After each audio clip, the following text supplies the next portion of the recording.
foog naa léegi dugg naa live xaaral ma seet na naa ko mën a share. ma seet la ni.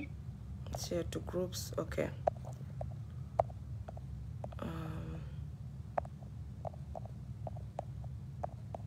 Foog naa léegi maa ngi live de ndax du. Gisuma la de.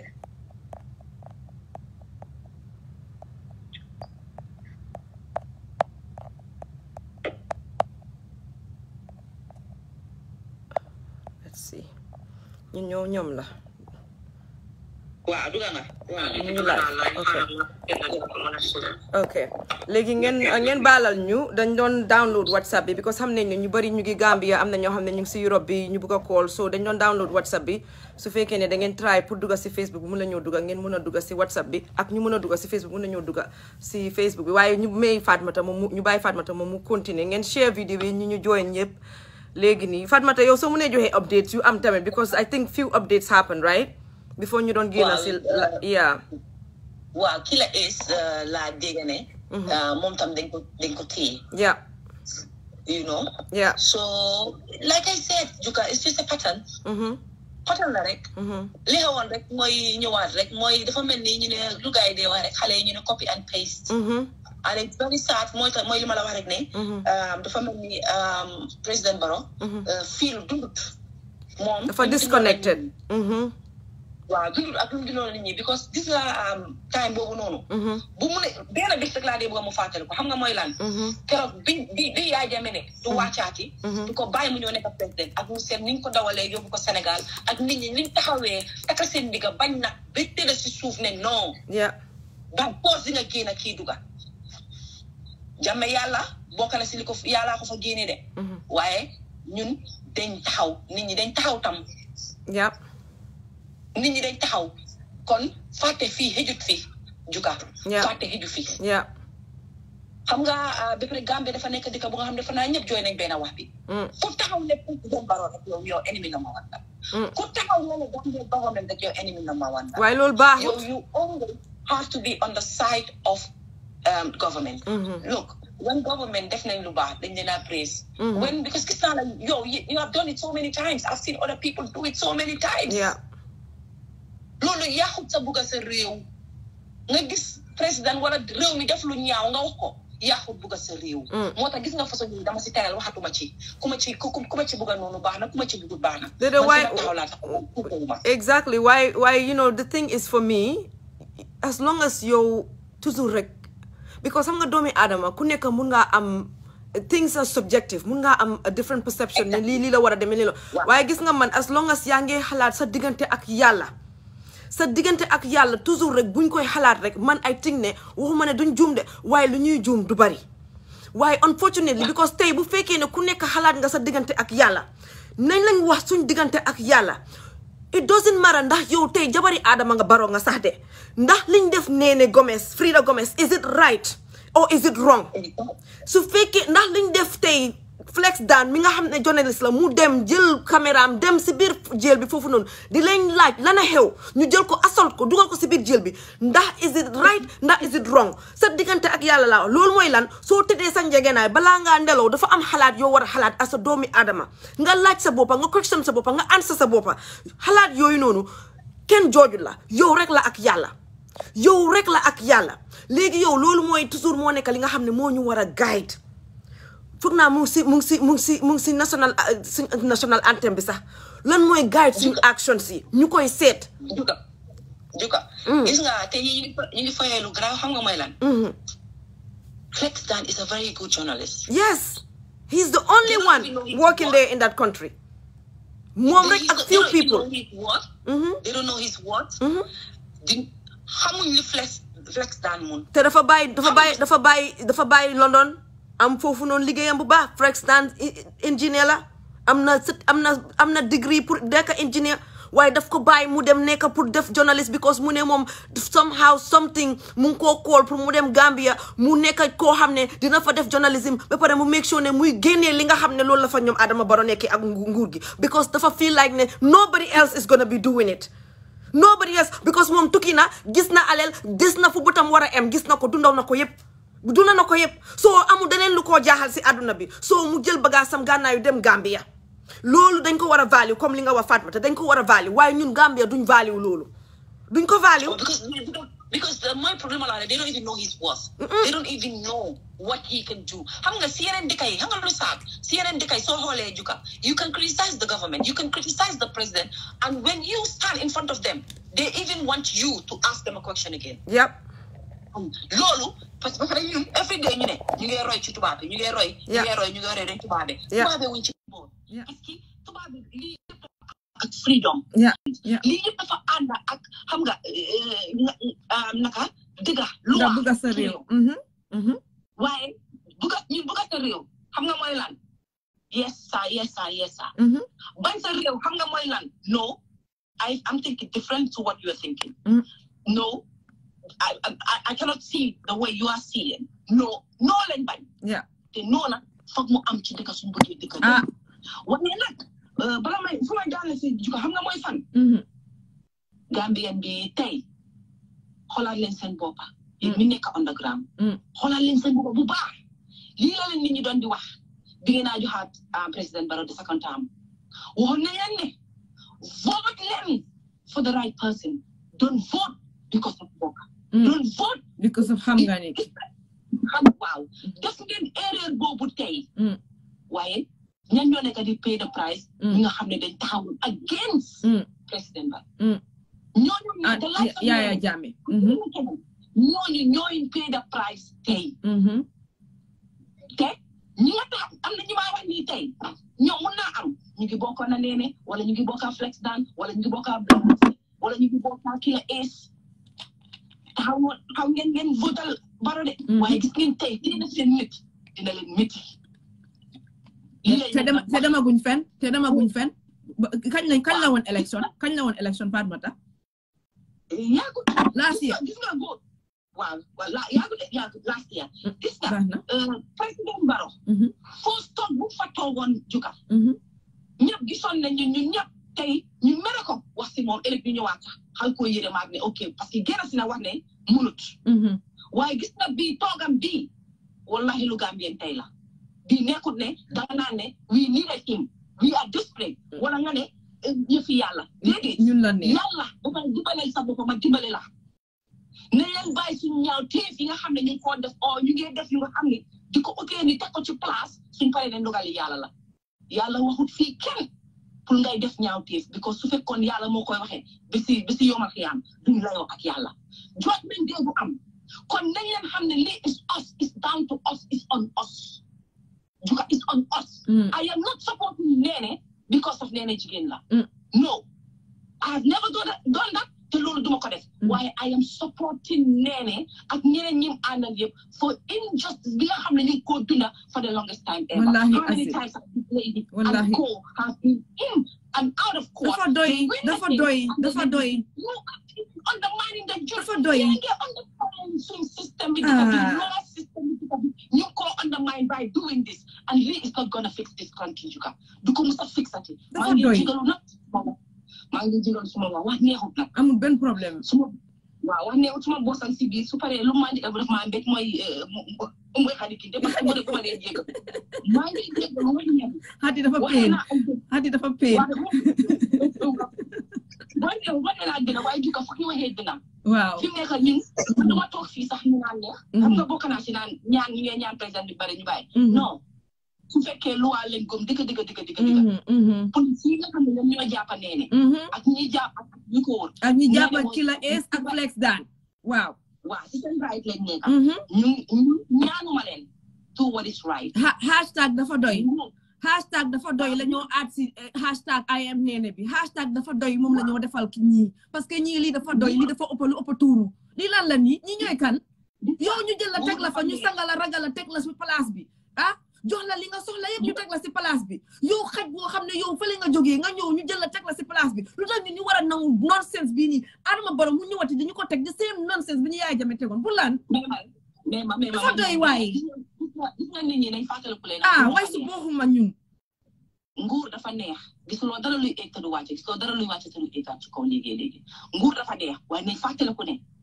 nguuri Adama Barrow dina jeex keneen mooy ñëwaat te gis nga bu yàggee Gambia dëkk yi xam nga lu moo nekk dëkku feeku technocrate yëpp mën a gisati nit ñi am bopp ñëpp duñ la mën a gis parce que xam nga lu tax dañoo ne à time Barrow de taxawoo fi woon defuloo fi woon lii. te nañ ko def waaw. because nonsense bi dafa doy hashtag boobu la ñoo ñëw use si mu jeex tak am na ku ma gis mu bind ko lii lan la nii ñun xanaa duñ ay nit ñun ay rab leen thank you so much Fatmata appreciate naa ko waaw share leen su ko defee ñu isiwaat ñi nga xam ne demoon nañ because dañ demoon dama doon app bi den nekkati dog na volume bi thank you so much Fatmata dinañ wax after inshallah thank you dafa doy lii lan la nii dafa doy torop xanaa imagine leen rek Gambia let's just imagine this let's just put this in context ñu imagine lii ok nga jël benn nit nga jële ko fële si àll bi nga isi ko sa kër nga sang ko ba mu set déedéet I'm just saying let's just imagine this nga ne ko léegi dama bëgga nga nekk si kër gi nga liggéeyal ma nga defal ma yow nga nekk house manager bi nga toppatool ma everything because man léegi damaa tukki damaa def lii imagine leen rek kooku mu ñëw mu toog sa biir kër mi daan yëpp mu daaxaleen surga yëpp mu daaxaleen mu xeex ak ñoom ñëpp mu xuloo ak ñoom ñëpp tey sante ak ñoom ñëpp mu daaxaleen si biti yow ba léegi sa doom yi ñu taxaw ak yow ñeena taxaw waaw kii ginaar la kii jikkoom bi nii la mel kii sindax la kii jasit la moo tax dafa amaate loolu moo tax mu am ak kii problème excuse yooyu yëpp nga is ko nga tegal ko nit yi yow ak sa doom yi just imagine this people Gambia let's imagine this tu ko bàyyi ba waay mu toog bés jot mu ñëw mu ne yow léegi fu nekk nii xam nga lan la sa yow ranu fi yow ak sa doom bi yëpp mu door sa doom bi jël ko dugal ko si biir jéel bi yow sa kër gi mu nangu ko mu toog si that's what we are doing for this man power boobu lañ doon Adama Barrow ak ñi mu àndal let's just imagine te loolu juka dafa di yow li ci nit sona waaye dafa doy li may lan am nga dafa am léegi ku binda sana diba mu ne yow suma first video bi nga doon seetaan moom dafa dee tardé moom kala noonu yaa maa ngi si live bi maa ngi si Facebook live bi di ay lu may xam waaye nit ñi dañ soona si Adama Barrow xam nga Nenneh dañ ko jàppa yow yaa yëg nga dañ jàppa Nenneh Felix tam dañ ko jàppa yaa jàppa nañ Felix jàppa nañ Killer Ace yaa ngi si live bi waaw xam nga man li may wax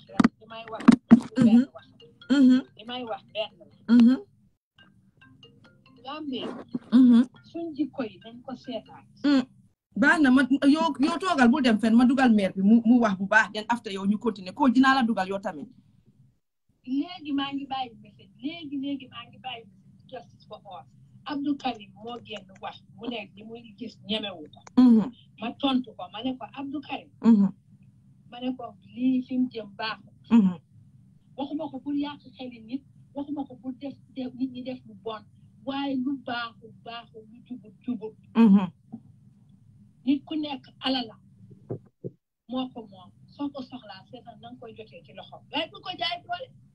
Barrow ci jaayam doole la nekk nii man du ma politicien waaye Yaya Jammeh ñi la jëkkee woon di jàpp nit ñi par benn ñu naan kii de moo ko def kii moo ko wax dafa waroon a def lii dafa waroon a noot ba mu ne kërëb ci suñ kaw ñun ñëpp te billaahi Barrow fi mu jëm du baax luy raam si ñax bi la def maire bi olof la laaka luy raam si ñax bi la jëm moo koy bemloo Barrow ba muy dugg melut nii ba Barrow di dugg melut nii nit ñi lañ war a understand mooy président bi suñ ko tegee ñoom ñoo ko fa teg ñun ñoo ko fa teg suñ carte yi ñoo ko fa teg ñun lay liggéeyal Barrow liggéeyal boppam ñun lay liggéeyal su dee man ngay liggéeyal la soo ma bëggee jaarale fu ma foofu ma ne la déedéet du ma jaar foofu leen jaar ni nit ñi jóg waaye nit ñi duñ jóg Gambia duñ jóg dinañ delluwaat ci seet diñ ci Yaya Jammeh dinañ ci dellu man suma xol bi dafa tàng ba mënuma wax jàpp Killer Ace lu Killer Ace dem Killer Ace ak Flex dafa dem foofu di laajte ñu jàpp ko teg ko benn place am sure Killer Ace tam dem di laajte ñu jël ko teg ko benn place Flex moom dañ ko asol ba pare doon koo teg benn place it's too much xaar ma bàyyi la yaa yow ma dugal ñoom foofu ak xadi it's too much dafa doy waar torop dafa doy waar thank you xam naa ba si kanam dinaa la call after moom dafa dugal si Facebook gis naa ñuy jooy soo si show bi xool juka looy jooy you know waaye mu ngi nii dafa doy waa trop ko nuyu nañ la waaw fay naa leen waaw juka maa ngi leen nuyu yéen ñëpp and the greetings to everybody ñuy seetaan ak ñëpp what is happening suñ dëkk bi should be of concern to anybody who is interested in a Gambia that is stable and a Gambia that is just. Adama Barrow and his government have demonstratively shown over the years that they have serious dictatorial tendencies. Every one of us have kept a blind eye to all the excesses of this government. Yeah. I have argued this, you know, activism, all the things. My fight is not for Gambia again. Gambia again. We cannot sit and just saying that, you know what, just because Adama Barrow doesn't have a jungle, Adama Barrow is not disappearing people, that we are not going back to dictatorship. Dictatorship,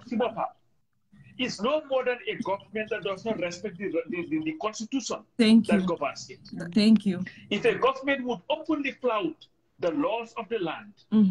when a court makes a decision and says, you know what,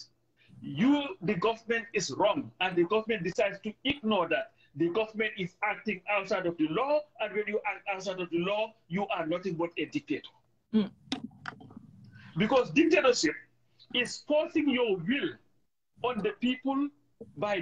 regarding their rights. That is dictatorship, period. Now, there are degrees of dictatorship. Why I don't think that any one of us fought for any level of dictatorship. What we fought for was unfettered rights of all Gambians, pure and simple democracy. That's it, unnegotiable. We can sit now and start talking about, you know what, Barrow is a good guy. I have argued and I will continue to argue, Tuka. Gambians do not want a president Bobah. Gambia does not want a president Mande. Gambians want a president that would respect the laws of the land. If you respect the laws of the land, you don't have to be Kuba, you don't have to be Mande. According to what is required of you by the people. Yeah. It is important for all of us to take a stand to ensure that what is happening to Nenneh, to Flex, to Lamin C, to Killer Ace, or has happened to Haruna Jatta, or has happened to the people at Faraba, or has happened to Mr. Seka, and all these other people. We are having a gathering list of victims of human rights violations under Adama Barrow. Yeah. We cannot continue to make excuses for him. I remember when Jammeh left, and some of us started speaking out. What we have been told at that time, at the very early stages, we'll let you get in. Give these people a chance. They just came. Jammeh was here for 30 years. That's what they told us, that we were not supposed to speak. Today we are still trying to unearth shallow graves in that country. They used to tell us when the November 10th, 11 happened, and they slaughtered Dotfal, Jibril Say, and others. What they told us when we spoke up, Jammeh was not part of this, it was an assembly. When they killed Kono Sisi, it was Jammeh was not even in the country, it was the other people. When they killed the students, it was Jammeh was not here. He was in Cuba. It was stopping the soldiers. This is what we do. And it has to stop. And for it to stop, we have to speak truth to power. They're gonna, yeah, mommy, they're not going to move the phone. What's been over here? All of the phone they're going to lakale. Nobody not have to do. As soon as all of the phone they're going to lakale, this is about what jote. Before you end up becoming the victim of Lingas de Mongor Nawa. Giving a Maggie Wakon Nako, Mogan Maggie Hamon Nako. You can mandate my life. And most of us wasted 22 years of our lives. Don't call it waste. I know. Why invested 22 years of our lives to fight against dictatorship? Not because we hated Yaya Jammeh, the person. I did not care about Yaya Jammeh. How about once? Let me go here. Because Yamamla Banon and fought it vigorously so that it would never happen again. Yeah. Jiko Jojana Soko Gisi, we rear its ugly head again. We have the responsibility to stand up and say, you know what, we are not going to tolerate this. And to sit here and tell me, you guys again, there is no dictatorship. Tell me what is dictatorship. Tell me that somebody who has a land, you went to the courts, they adjudicated against the government, and the government decided to then and said, you know what, we are going to, what do they call it, cancel your lease. That is what Yaya Jammeh used to do to people. But don't tell me that because Yaya Jammeh is going to flick on, Nenneh the government can decide to go, so then it's excusable. Jammeh, Barrow is not there yet. I'm not waiting for Kufanega. It should not happen. It should not have happened in the first place. Today is Nenneh Trader. Tomorrow it will be past somebody. It was just few days, 2 years ago, when we had the I am Madi Jobati campaign. I saw it on your profile. And what was Madi's crime? He wrote an article, talked about the killing of George Floyd in the United States, and said that we had similar things in the Gambia that have not been investigated. Truth. But they decided, you know what, that wasn't a truth that the government wanted to hear, so we are going to arrest you and put you in jail. When they killed Haruna Jaff, our excuse was, you know what, you want to protest, you're going to protest, so Boko in the Papa. When they killed the Faraba case, what did they say? Oh, they were violent in their protest. That was the response. We saw police coming out with their AK-47s because the kids were coming out to protest against the killing of that Mr. Dabo de Sierra Leone. And the excuse was what? When you get a new German book. Protest. So what's consistent here? What's consistent? What is consistent, more we like to deflect, we like to excuse. And what they do, why anybody could joke. You know, dafa bari wax dafa bari coow dina kala demee foofu te téléphone bi di life. That is not the issue. The issue is whatever Nenneh did is a guaranteed fundamental human and constitutional right that she has. Yeah. It is a right. Yeah. A right that must be respected and protected. The reason why Adama Barrow is president of the Gambia today is because he is entrusted with protecting the rights of every single Gambian, irrespective of how inconvenient those rights are to him. But consistently, we have stood aside. And the saddest thing was, you know what, young coach Pulen Biden, Adama Barrow, like I told a friend of mine. Maniko, if Adama Barrow were to get to the level to I would have to start doing what I did 22 years ago and the young Mr. Time Boy. Again, all over again. I don't have that luxury. I don't have that time. The mean we have a date with destiny, our generation.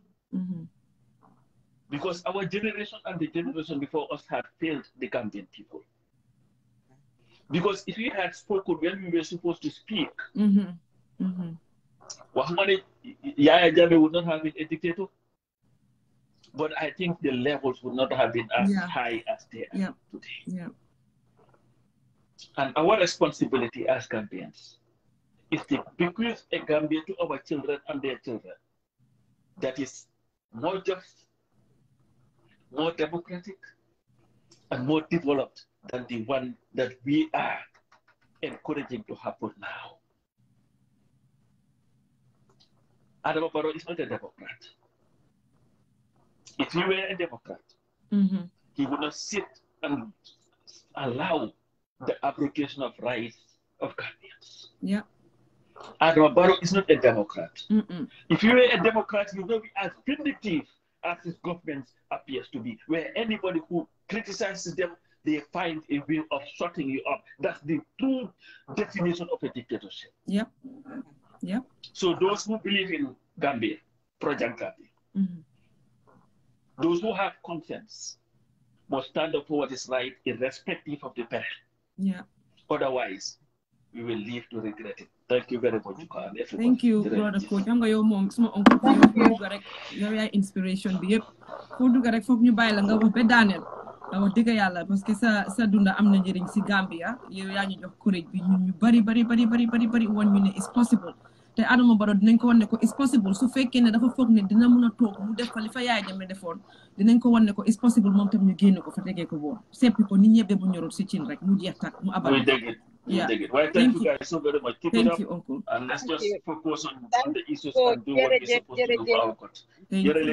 Thank you, Uncle. Legi xaaral ma dugal kii Bakary mu ngi si line bi dinaa dugal Ifi ak tamit anti tukulóor so damay dugal Bakary si WhatsApp bi then anti tukulóor ak Ifi anti tukulóor dinaa dugal si biir Facebook bi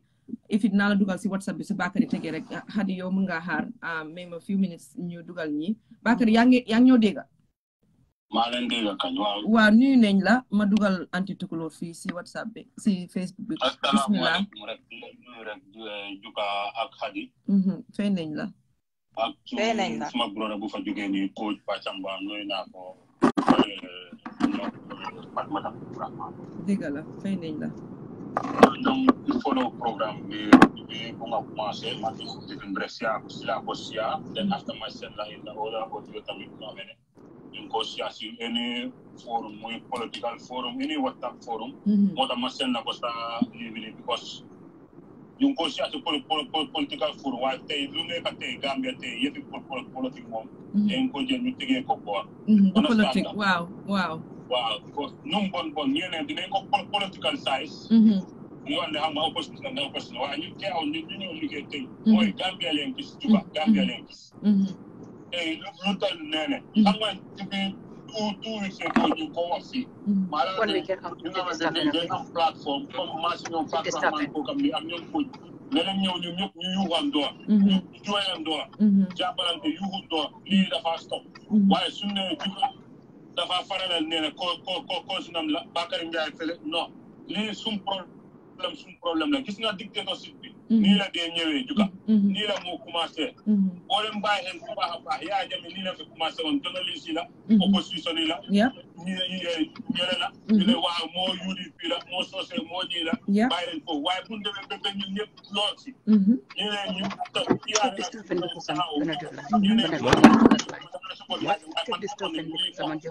Gambia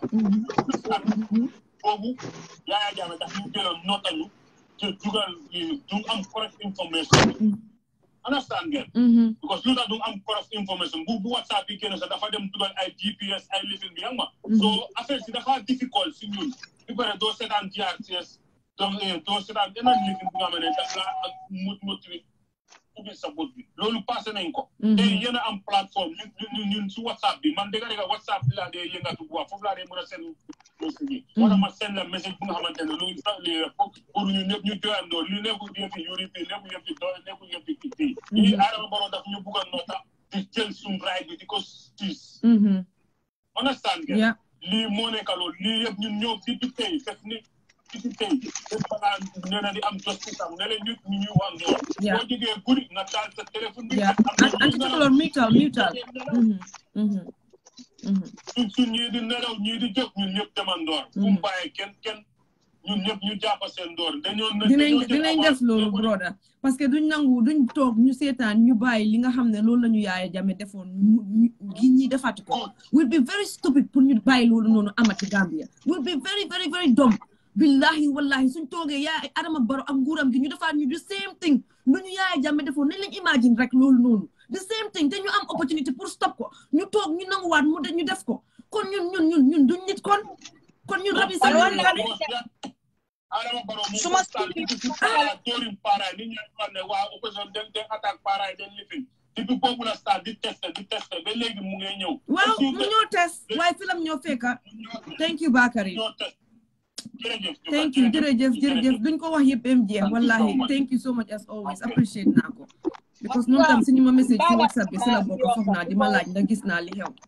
you know am na beneen keneen ku ma message suba teel man na ma ubbi suma téléphone suma WhatsApp bi rek di seet suma message rek gis ay message ma ne lii lan la ni tamit xaaral ma dugal efi tamit wante léegi yow kii su mun ngaa wax ñoo bokk programme bi Hadi anti tukulóor dugal maa ngi call efi si bi yéen mun ngeen a call efi si WhatsApp so one of the biggest mistake Gambians ne coach wax na ko ba mu set gis nga Yaya Jammeh bi mu ñëwee a lot of Gambian youths biñ gisee ñun ñëpp ñu ngi xeex Yaya Jammeh waaye nit ñi gis ne man ma toog ma gis ne you know what Yaya Jammeh léegi nit ñi jàpp nañ yàlla you know si moom di ko toppa di ko support man ca laa bàyyi Gambia ca laa bàyyi and then I came back when Yaya Jammeh started killing people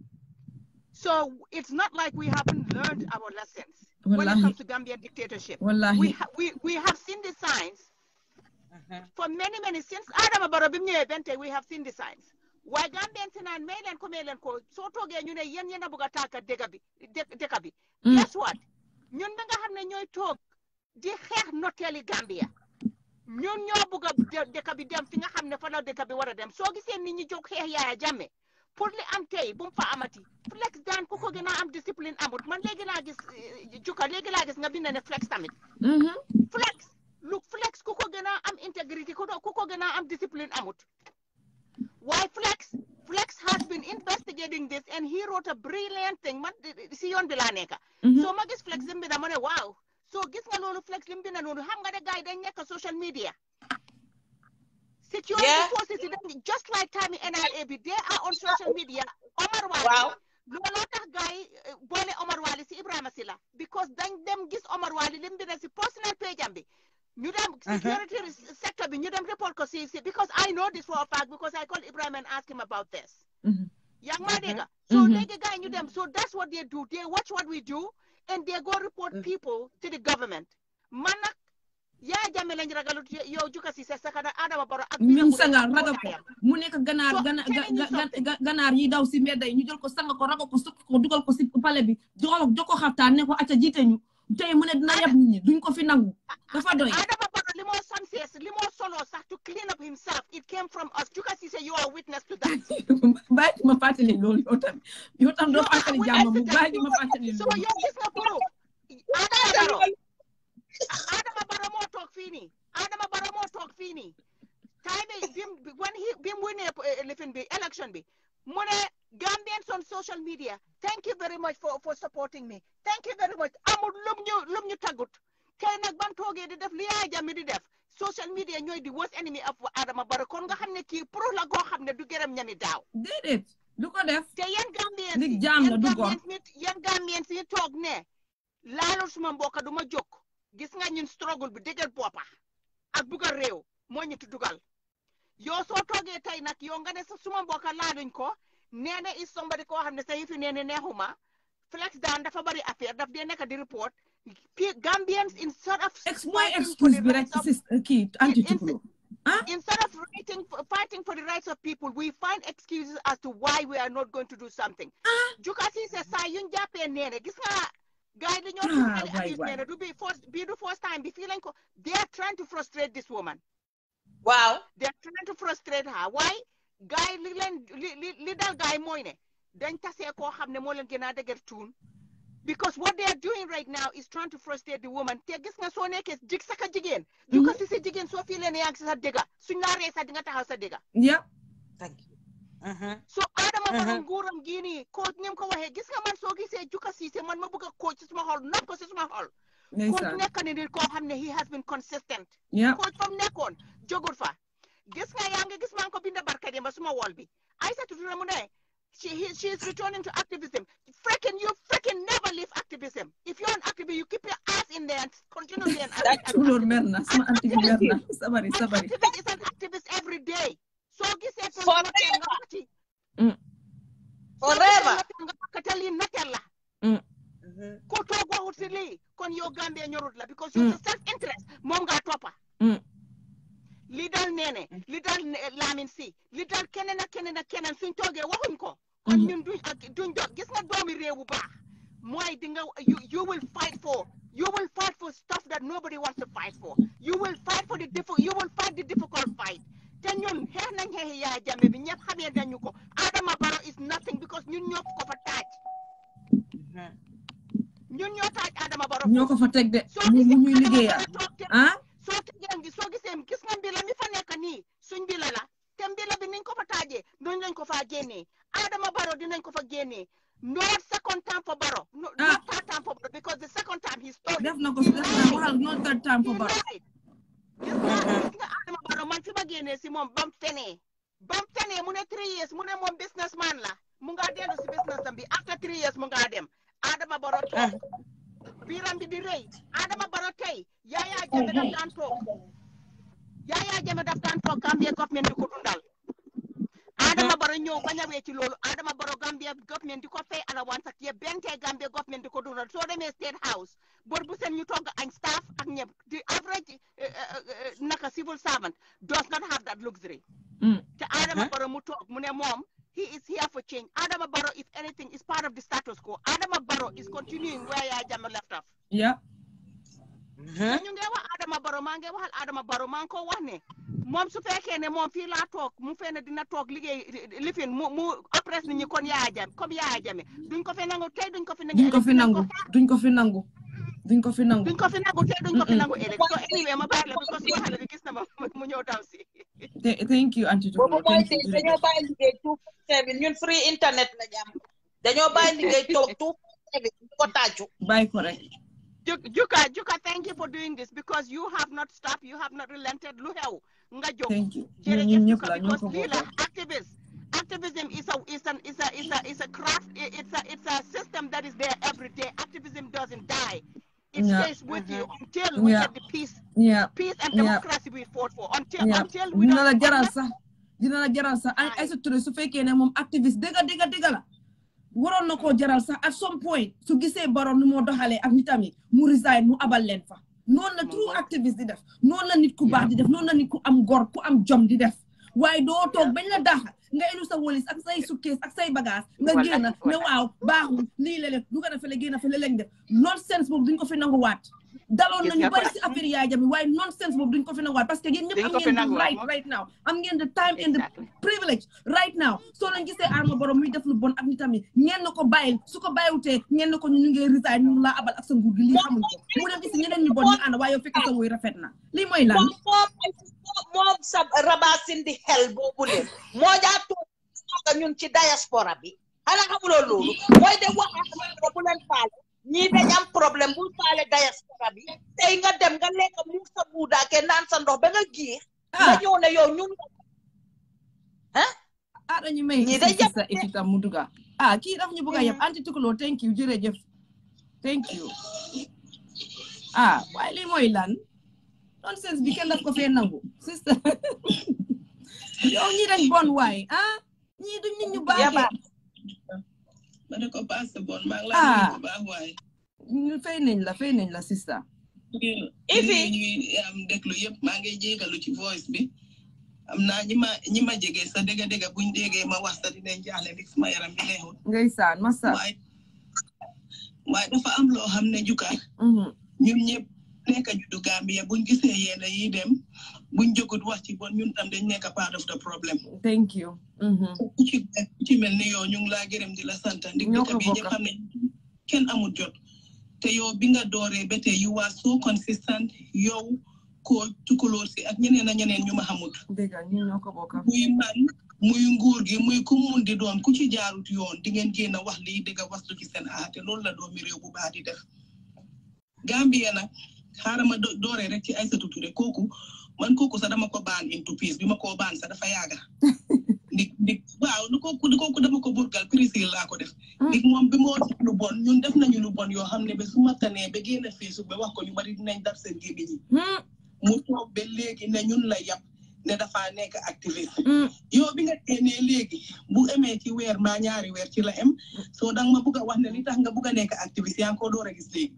bi nga nekk ci nguur gi gisuloo ko woon dañ ñu yàpp xam nga Gambians ñun we are so forgiving nañ bàyyi lu yàlla baax na juumte la woon li coach wax lu nekk ñu utal ko excuse Yaya Jammeh ña fa nekkoon bi nit ñi nekkee ci struggle bi ña nekkoon ca Yaya Jammeh di xas ñi nekkoon ca struggle bi di ooyee ñooñu tur bu du jeex ndig ñu nga woon ca nguur gi di wine ak daan na Yaya Jammeh bam leen génne yi ci leen door a ñu ci struggle bi Gambien si accept leen xam naa moo tax ko lu neex ñu gis ko Aïssatou Touré ne ñi baaga noonu xaaral ma ne ma ñëw bokka moom bu ñëwee baatam bu diis du ko ñaareel te dik ñu ngi koo xaar dik moom li ma ko ko rek man waaye Gambia juka ñun ñoo gën a mun a seetaan waa ca bees moo barke yàlla ñun seetaan rek la ñoo def gis nga seet barke yàlla mel ni ma gis ñëwee Amérique di xulli rek ni guma bu for ñun dañ mun a xoole dañ mun a seetaan Yaya Jammeh seetaan a tax mu dem ba at bu dem ñi yëpp wallahi de waxati ko de nit ñi xeexa Yaya Jammeh 22 years Gambien bu ne xameewuma dictatorship dangaa wax lu la neex li Barrow yi def nii lii raam ci ñax bi dem te bu fa amee kër du fa gaaw a génn te Barrow mi mel ni teg na stone ba mu ngaa foundation ñu ngi seetaanati maa ngi si Nenneh amoon na bés Nenneh ngi binda mu am benn waay bu binda naan waaw because da nga decide pour nekk CA boo ñëwoon UDP oo nga ñëw lii du la dal déggal loolu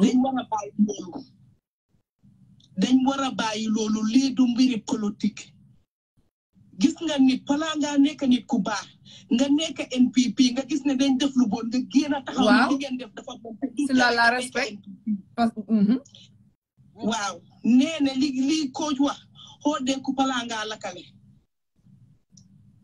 wax nañ ko ñun ñëpp dañ war a fagaru li xew Nenneh nii tey Nenneh la ëllëg man la gannaaw ëllëg keneen ñun duñ dee seetaan em ci de juka duñ dee follow up sax juka keesitaan Nenneh bi ba ñoo gas baameeli gourmet yi di génnee seen niw yi di lakka ci kaw niw yi biñ ko coowoo benn ñaar ñetti yoon kenn followut up ba tey koo ci laaj naka la kees bi kenn mënu la koo wax ak yeneen yi nguur gi def buñ ko coowee tey coow ko ëllëg duñ follow up soo dañ niin loolu si ñun be dangaa digga ñu ne moo dañoo coow tey ëllëg duñ ko dañoo wax rek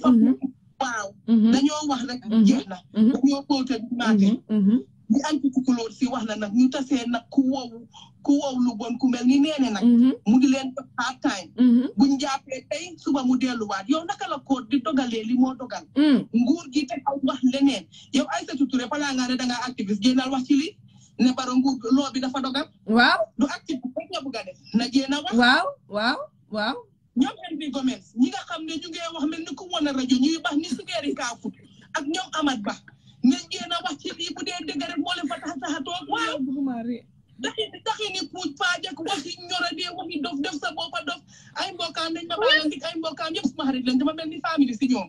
waaye nag dëgg bu jotee dañ koo wax ku laa bàyyi la sa dëgg loolu la de kenn fayu suma rent kenn fayu suma bil loolu la de foofu di tax ni sugeeri kaafut ngeen dañ dee rusta pour ne ñii ñoo jiite suñ réew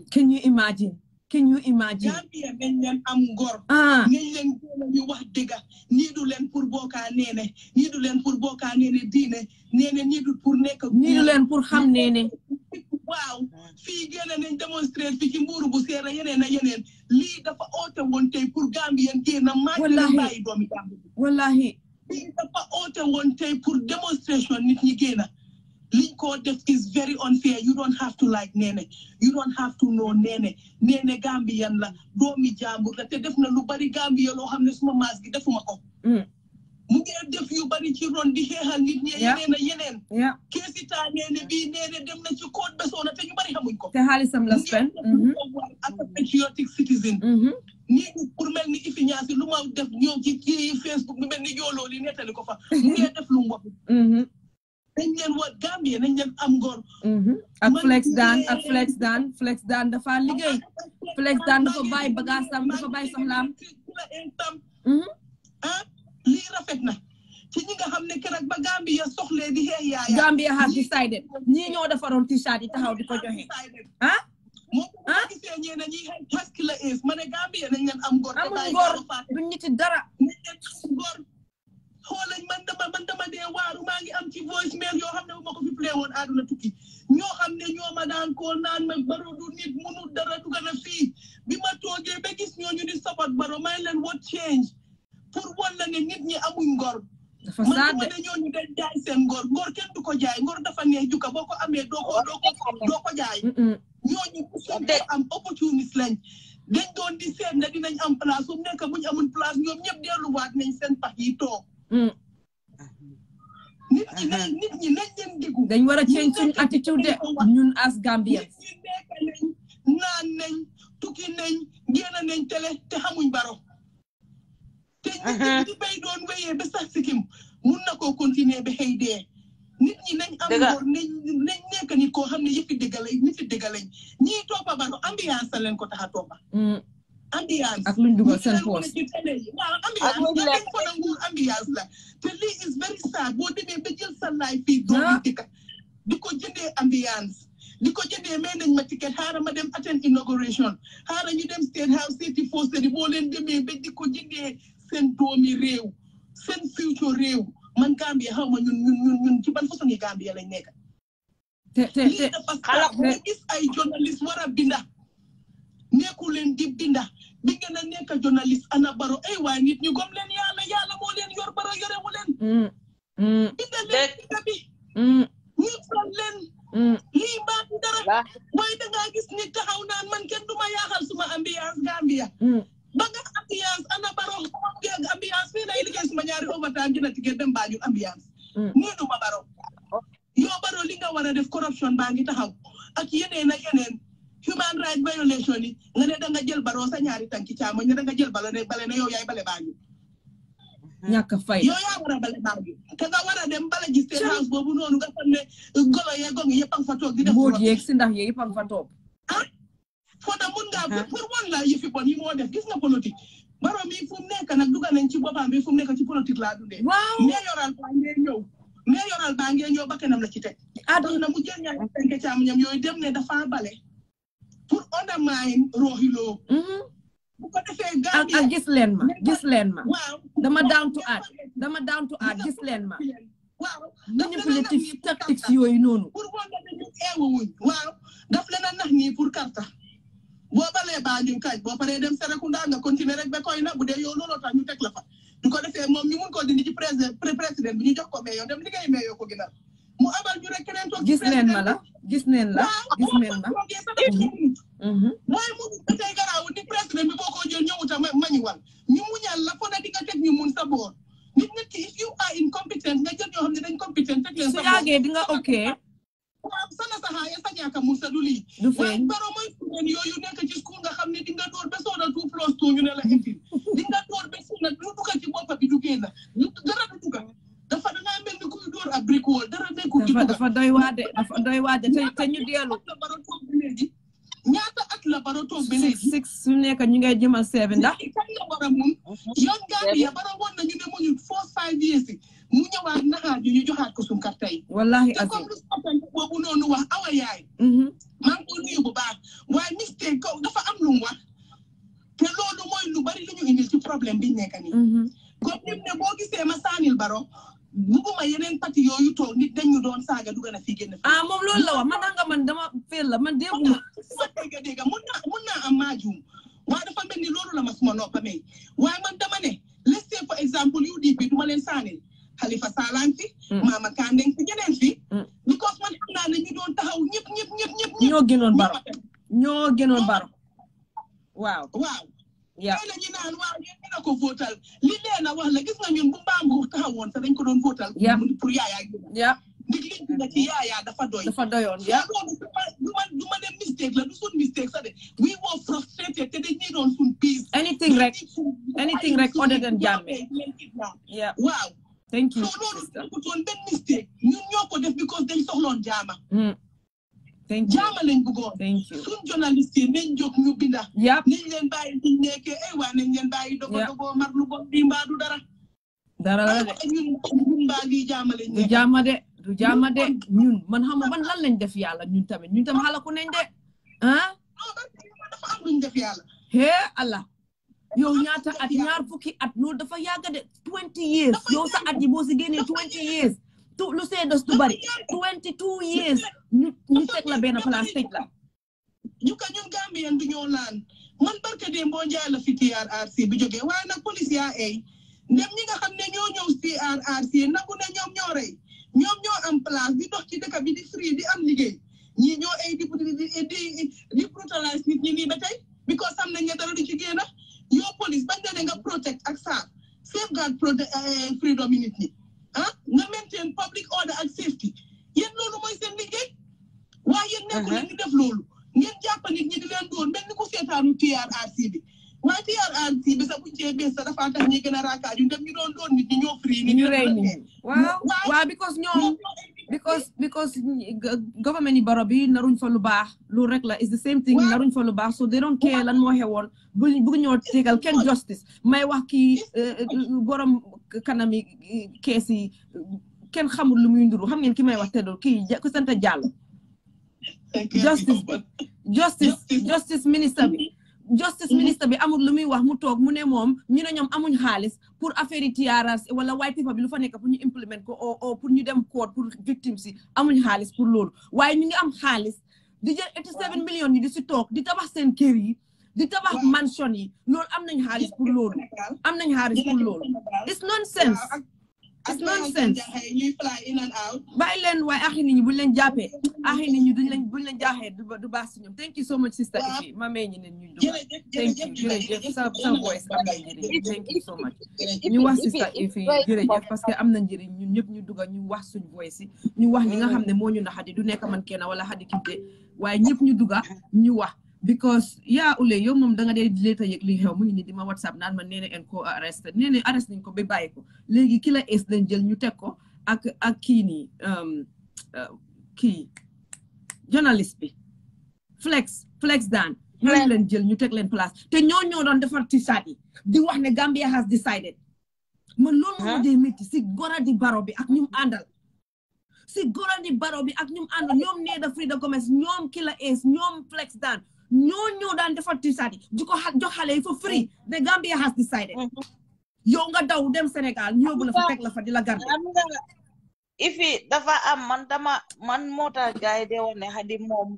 benn gis nga man dama nekka nit koo xam ne gis nga gëm sa boppa man dama gëm suma boppa be like foog naa ne man dama feebar ci gëm boppa because nit ki soo gëmutee sa boppa rek si nga dee selfish si nga dee naïf si nga dee jaay sa soul bi because yow da ngaa foog ne yow soo jaayutee sa soul bi doo mun a dem ifeen si wax bu very important ñun dañ dee jaay suñ soul bi tu teeda te yàlla maa ngi dégga Fatou Thiam moom tam mu ngi wax ne lépp lu la yàlla war a may nga toppa président ñaaka toppa président ngay dogo ci jukka ngay dogo ci anybody yàlla su ne dangaa teeda ñun belief boobu lañ amut jukka te gaay yi bëgguñ nit ñi am ko gaay yi bëgguñ nit ñi am belief boobu mooy loolu waaye déedéet jukka man maa yow ñu nga amee belief boobu leen di we work hard laay guñ ñu waaw man moom yàgg nañ maa yóbbu Jamaica te man dem naa bu yàgg man maa leen may suma share Gambia man dama leen may jël leen man yàgg naa leen ko may dama laa jox sa share Gambia by force mu neex mu naxadi demuloo lii mooy suñ problème ba pare kaay ma wax la li ñoo de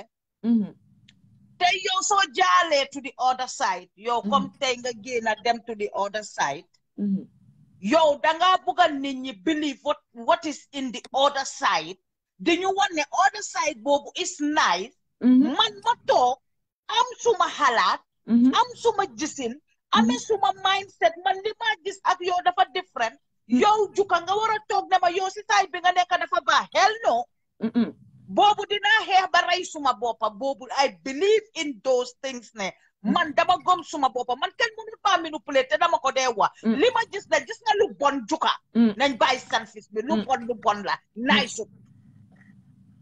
so yow doo gis lu bon ñu ne la lampa bee ngi nii nga ne déedéet sondel lañ taal sondel nga xam ne leeru nga ñëw ne ma di light lañ taal ban light dafa nekk juka imaginal 50 something years ñun ci suñu àddina Ali Kinte asalaamaaleykum ala sista juka maa ngi nii sis maa ngi nii Fatmata tam mu si laaj bi foog naa mu ne dafa am lu moo yokka mu ne dafa am lu moo yokka léegi ñu bàyyi ko moom mu dugga den after ñu continuer ñu nekk si biir Facebook bi Fatmata waaw ma nga juguma man si kër gi laa waaw di yow yaa ngi si biir yow yaa ngi si biir ñu ñëw ba ko show bi même jeex tak comme Ali Kinte ñu si Facebook anyway man li ma doon bëgg wax rek juka mooy Gambien bi dafa am lu ma fàttali nañ eew te xam ne place boobu ñu xeexal ko ñene mooy li ñu bénéfice daan ñu xeexal ko ñele wallaay xaaral ma firi lu tax wax loolu li tax ma wax ne ñu xeexal ko neene bu jëlee place boobu noonu def fa li ko war a def wallaay dina njëriñ askan bi dina njëriñ maas bi government bi su jëlee place bi yéen ma wax leen ko yéen bi ngeen xam ne di ngeen mel ni man du leen njëriñ mooy government du xalaat dara liggéey bi dañ koo jox ñu nga xam ne ñoom seen nit leen seen ay mbokk leen seen ay xarit leen lii leen nit ñi leen féebo rek la ñoo jox place boobu noonu kon loolu noonu ñan ñoo cee bénéfice te yéen àdduna du neex ba ngeen jël hôtel def 2 night stay def staycation defu leen ko de doo leen ko def moom doo leen ko def waaw gis nga neene mu jël laanam def fa li fa war a def it's a long time nit ñi ak pour réew mi waaye ñii ñu jël laan bi ñu gis nañ fi ñaata laan la fi yaay Jammeh jëloon anamu tey most of them dañ ko demolish loolu du yàq taxpayers money du yàq taxpayers money juka yàq bu métti moo nekk noonu and you know what history is repeating itself wallahi lu mel noonu la ñoo dundaat si moom la ñoo si loolu dama ko si bëggoon a yokka te li ma gis ba gis ko juka soo gisee ñaata yoon ñu ngee dugaat ak génn code bi ak neena ñu faalewuñ code bi loolu moo la woon dëgg ni there is something in it for them they are not going to waaye lii rëy na de ñi tam lii lan la nii something in it for them loo xam ne yow xamuloo ko xawma ko xarit ku ci xamu ko Emma Fatima yaay njoo xamu ko keneen ak keneen xamu ko there is because kenn du mën a toppa dara dem sis neena nekk jigéen nekk doomi réew mi ñoom ñu war na taxaw ne ko kaa ñu jàppale la yaa ngi mënoon nañ ko ko yaa ngi nga laan bi nga ko nga ko léegi wax ñu sa plans ñu jàppalante yow ñu jàppale la ci laan bi mu jeex tak duñ ko def de instead they will fight this girl and they are fighting her for so many reasons the fact ne she was an opposition the fact ne gis nga dafa am ñu ci bokk yu bari bari ñu ñi mun ta wax yëpp waaye dafa ëpp de yow Gambia nu mu yaatoo ñu toppa doomi jàmbur bi di ko ekkati upside down pour laan boo xam ne dañ fay def hôtel imagine leen hôtel yow kii mu ngi bëgg a def lopitaan bu fekkoon ne yéen ñi na bëgg a def lopitaan nee na hôtel sax ma ne waaw am ngeen ko tuuti dara yow nit ñi mënuñoo am benn garab buñ fajoo amuñ lopitaan yuñ fajoo yow ñii ñu ngee faj 4000 nit a day 4000 nit a year ngeen baalal ma mooy li ma la wax rek ñoom hôtel boobu is a short term xam nga ñaata gis nga hôtel yi nekk biir Gambia moo ëpp nit ñi seen kër yi wallaay xam nga ñaata hôtel yi nekk biir Gambia saa yoo ko bàyyee xel su holiday season bi jeexee hôtel they go for very cheap price ngeen baala ma si cadre yu hôtel yu bari dañoo end up ay cagay rek la ñoo jël from Sénégal ala yeneen dëkk maa ngi jégalu wala jili wala amuñ ñu faa ñëw mooy di fact how many hotels have I been to in Gambia te ñi ma fay fekka xam nañ seen bopp ni Gambien yi ba ngeen jégalu ci cadre yi ni Gambien yi di demee beneen dëkk tam ñoo fa taxawaalu fa noonu la yeneen ñoom Sénégalais ñëwee taxawaalu suñu dëkk fi ñoo dëkk ci hôtel yi nga leen a gis ñu dëkk fa ay 1 month is that normal before rek they will not even duñ dee fay sax lu bari dañ leen dee charge bu tuuti rek because ñu ngi bañ hôtel bi ñàkk a laaj so how is this hotel going to benefit the country at the end it is not lii benefit because xam nga lu tax du ko benefit ati hôtel ba buñ ko bindee su fekkee ne maa ngi woon sa government la dinaa fa indi juka suma cousin la ma indi fa xadi kii suma jabari la ma indi fa so fu nga fa indi suma nit ñi léegi ala nit ñi nga xam ne ñu ngi si mbedd bi di soona Gambien bi maa ngi leen ko wax police yu jël nee ne teg ko benn place àdduna du tukki bañ dugga si hôtel boobu nañu fa sleep overnight duñ fa sleep overnight Jammeh is the solution for that place, Gambia. If you know what is right for you, if you know what is good for you, Nenneh is the solution. Bu fekk Nenneh dafa jël moom li ma ko dégloo tey maa ngi doog a gis seetaan vidéo Nenneh bi mu ne suufam lañ jël sax léegi di ko tabax. waaw wallaahi. mais na tuuti rek ma jooy parce que su fekkee ne ki nga xam ne amut mu ngi try mu ne moom lu mu ñaxa la ngeen jël lim ñaxa di ko use ba léegi di ko won di ko maa tey kon digga. There is something that you and I don't know about this land. Why is this land so special? There are so many. You are the president of the Gambia. For Texas Tanka, such an fila buga. We laugh you take what the flock. You may. How many lands are there? Your hand, Barrow. Didn't get up on the phone call. It's just a matter of phone call. The phone call, I need that place, and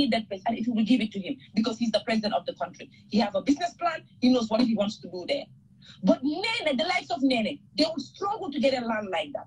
The likes of you and me would struggle to get a land like that. Like, why do you have to fight with me, a normal citizen of the country? Why do you have to fight because with matter me? ñoom matter nañu pare so ñoom dañ ko bëgg a dog ñoom loolu rek la for them. When you as the head of state of the country, all you have to do is snap and you get it. You snap and you get it. You snap and you get it. And what is this girl building there? One thing that you failed us on hell. Wallahi. And this girl is bringing something there that is going to benefit you, me, and everybody else. Even you, Adama Barrow, because some boka yi bari nañ Gambia. Xamuloo sa benn mbokk moo dugg ci lopitaan boobu noonu ñu faj ko for free sax. Xamuloo sa benn mbokk moo dugg ci lopitaan boobu mu nekkoon si diggante dee ak dunda. Wallahi yàlla joxaat ko bakkanam mu dem. Kon nañ leen xoolaat lii, there is more to this land than we know. Because it is not normal for one person to keep going to court for the third time. And I'm telling you, te mu win te saay bu winee ngeen jël ko ngeen jël wax bi ngeen teg ko fële ngeen ne da ngeen a del si waat ba final one bi ñoom ñu génnee press statement ñu ngi wax ay nonsense yow li nga wax si press statement boobu lu la ko teree yóbbu court yow bu fekkee li nga wax dëgg la da nga am ay documents yoo xam ne mooy lu tax yóbbuloo yow xanaa ban façon lawyer nga jël yow sa lawyer war naa stupide yow sa lawyer nga am loo xam ne am na ni loo xam ne yaa ngi koo jël si ñu def ko si press conference jël ko nga yóbbu ko si court bi waaye nañ wow ma dëgg yow su fekkee ne yow lii leer na la yóbbu ko si court bi lu tax Nenneh di war a win si seen kaw te yéen ngeen am dëgg taxaw si yóbbu leen ko si court bi yéen seen lawyer bi da ngeen ko war a suudaaxa ko seen lawyer bu stupide ngeen jël teg ko fa lu am ni government di atte case di dem court lu am ni government di dem court yéen mën nañu fexe sax pour win case bi because te yéen a ngi amee yéen a supposedly yéen a ngi am ay credible information yéen a ngi am loo xam ne loolu si yéen la favor lu tax loolu demul si biir court bi. Why Duka always? Thank you, Fatma.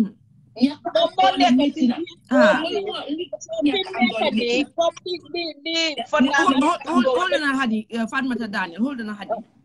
Pour guy digga. Am doole nit na nekku na ñaka am doole mooy amuma xaalis wala lii ak lii de. Déedéet ñàkk gis nga nguur. Maa ngi doog a gëm ne ku fexe ak ñoom la jaay daanu. Lii mooy loolu la fi. But that's wrong. Loolu la tekki nii ci loolu la tekki nii. Disadvantage bi ñoom ci loolu la tekki nii. Ku xeex ak ñoom da ngaa daanu. Am na ku ko ndeysaan suñ bàyyi seen xel ñaawteef bi am. Dina graw trop maa ngi dégg na nit ñi ñu ngi wax ci TRRC di ko waxaat wala TRRC man duma ci dugaat sax parce que dafa mel ni loi dëkk bi sax ñàkkal na ko fayda dëkk bi ci boppam ñàkkal na TRRC fayda ba TRRC amul njëriñ loolu moo tax ñii def li ñoo def ni foog ñu def ko parce que dañoo ne gis nga TRRC bu mu ñëwee Duka police yëpp a doon behave ci beginning bi you go to Gambia everyone was behaving you correspond if you know any official any government personnel ko xam ne nit la woon ñoom ñëpp dañ doon diglu xam nga lu tax because dañ foogoon ne waaye lu ees am na si réew mi léegi respecté TRRC bi am na respecté wax am na waaye gis nga because of dañ jël kayiti TRRC bi sànni ko ci toilette bi brush ko under the carpet loolu moo tax nit ñi ko fa ngaat wane waat seen bopp wane ne TRRC amatul because Gambia ni dafa gën a TRRC du ko bugga xam nga lu tax ñaata xaalis dañ si spend loolu la ci nit ñi def yëpp and it went in vain dara waaye because thank you ma daal rek loolu mooy wan nit ñi tey de police bi dinañ def leen neex George bi dina def lu ko neex président ba dina def lu ko neex parce que dina ko ordonné ko TRRC du am Yaya Jammeh ma nga ko wax tey ngeen dégg ko balañ ko any to try or anything yàlla traité ko kenn éneew ko waaye dina fekk mu nga doxa walking stickam o ñu ne may his so rest in peace wala bara abal ñu waaw wala boobu xanaa for the first time xanaa boobu mooy ñu ne ñu ngi soon new in prison Yaya Jammeh mooy the first ñu ko defati but nothing is going to happen out of all of these things that are going on Gambia is gone past what we call corrupt it is gone past it maa ngi jégaluwaat ngeen baalal ma foofu laa mën a em man moom ma dégluwaat dafa saat torop xam nga fi nga doon wax noonu fu ma bëggoon a yokk mooy the fact ne TRRC bi comme li nga wax dañ ko jël ñu def ko toilet paper waaye soo gisee loolu yëpp mu am government bi ñoom ñoo narut lu baax parce que su fekkee ne naroon nañ lu baax dinañ jël loolu ñu xool ko ñu xool ñoom ñëpp accountable waaye nga yow su fekkee ne yow parewuloo pour def lu baax yow doo xool kenn accountable because yow bëgg nga beneen government buy ñëw yow tam ñu bàyyi la nga dem taataa yéen su ko defee yow dara doo am benn problème ñoom xam nañ exactly xam nañ xeelal li ñuy def right now xam nañ xeelal li ñuy def because parewuñ lu baax ñu ngi jël the same people ñu soraanoon Yaya Jammeh ñu soraan Adama Barrow tey loolu moo fa am the same people ñuy jël police yi jëm di arrest ay Nenneh the same police ñoo fa doon liggéey bi di arrestal Yaya Jammeh the same people la nothing change the same thing la loolu mooy suñ problème waaye ma wax la thank you yow mu nga xaar sa bul teg ñu may Fatima Suleiman Ben Suare mu ne they can't even build a hotel of $100 million mënuñoo rees xaalis waaw mu ne the businessman didn't even have the capacity to raise the amount of money to build that proposed hotel, and tourism is declining in the Gambia. Yeah. Understand? Yeah. So gis na fofu nonu li benen affaire la motax mané there is something because nga bala nga raise xaalis foog nga make sure ne yow sa business plan réglé na te wane nga ne lii di nga si mën a génnee profit lii is gonna be profitable waaye yow su fekkee ne mënuloo wane loolu because or na ma ne tey right now ñi nga xam ne ñu ngi amee tourist su fekkee ne ñoom nekkul ne government dañoo liggéey ñu ngi amee lii naka lañ ko def hotel dañoo liggéey rek pour profit ak loss most of them fi mu nekk nii ñu ngi feel hit bi because of covid bi fa amee ba léegi tourism sector bi dafa yàqu yow tey nga jóg nga ne dangaa dem ubbi dangaa génne man daal xaw ma gars yi waaye xam nga affaire bi mu ngi noonu tamit because boo ma ne private sector ñoom moom lii foog naa dafa mel ni comme like maybe xëy na si government la jógee o beneen dëkk o islamique xaw ma naka lan ñan ñoo moom hotel boobu du OIC du ñoom ñoo bëgg a bil hotel boobu ndax ba ñëpp a ngi wane OIC bi sax mën naa am sax du xapunaat so what is the point what is the ñaata yoon lañ fi wax waxi OIC ana ña ko sancoon ñëpp génne la ngeen ndax xale wala ñi bàyyi so juka Gambia daal doy na waar thank you Gambia doy na waar li ci biir wallahi war nañ koo xam duñ ko musax man de xaw ma lan la de waaye doo la ñu la si xaaral ngeen wax ñu li lan la li tam mooy lan nii man li jaaxal na ma de Juka Fatmata nge wa bala mama ngere dafa bere waaye yéen dugal leen Fatmata pare na thank you so much Fatmata thank you Fatmata man dama jaaxle dafa am ko binda di laajte ana imam ye kilifa diine yi xam nga Fatam Tar man moo ifi yéen a ngi wax comment si laa doon ree loolu laa doon ree sorry nekkutoon dara yow balaa ngaa wax imam yoo xam ne ñoom even they don't believe what they are worshiping ñooñu naka la ñoo waxee président dëgga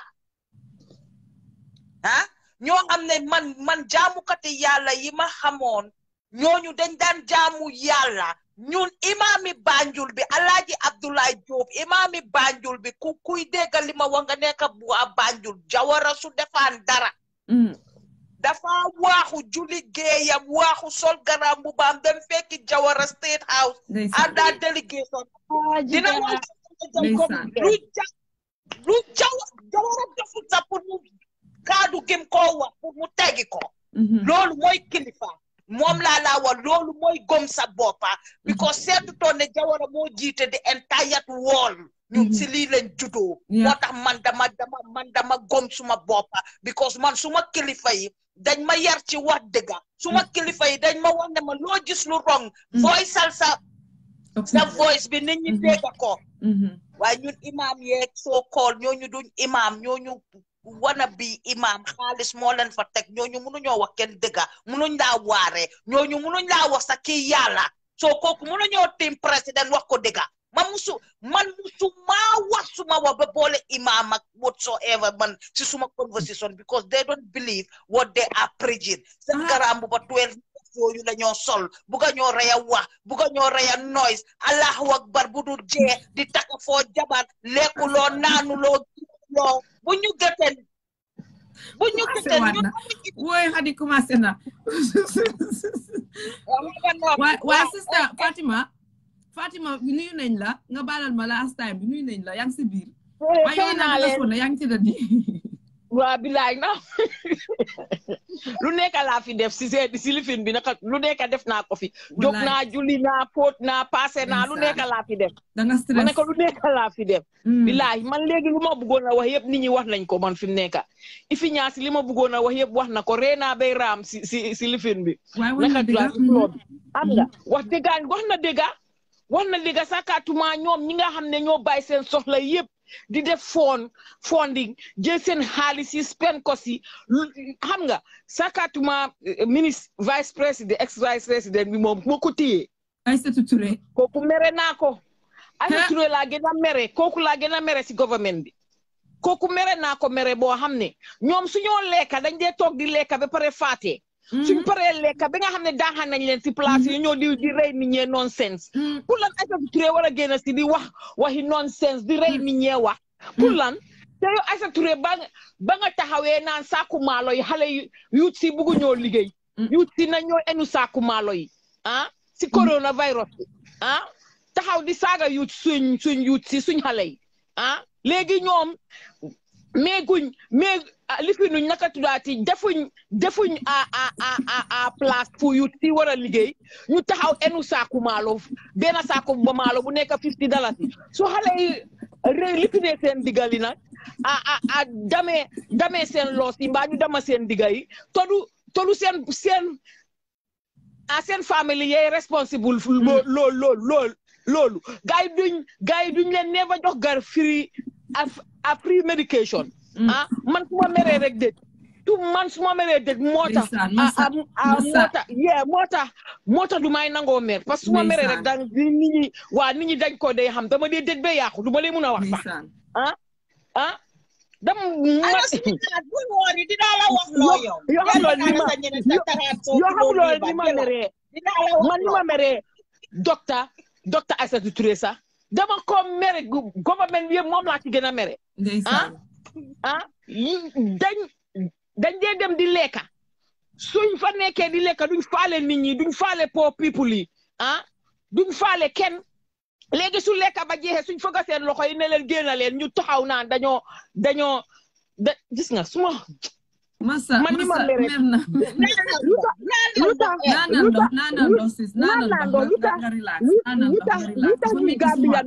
ñu Gambian bi dëgga dafa jaar fii ñu jaar fii pour lan ñu waruñoo ñoo lu tax ku nekk si gouvernement bi rek doo dee xalaat ñi si biti ku nekk si gouvernement bi rek yow sa bopp rek nga xalaat sa poos man bañ naa ko be naka man hanga PDOIS la anyway waaye ayi kilee leen jàppa Halifa Sallah suñ jëloon Halifa Sallah dugal ko si gouvernement bi ni ko li yëpp duñu fi fekka Halifa Sallah lañ waroon a jël du lifin ko si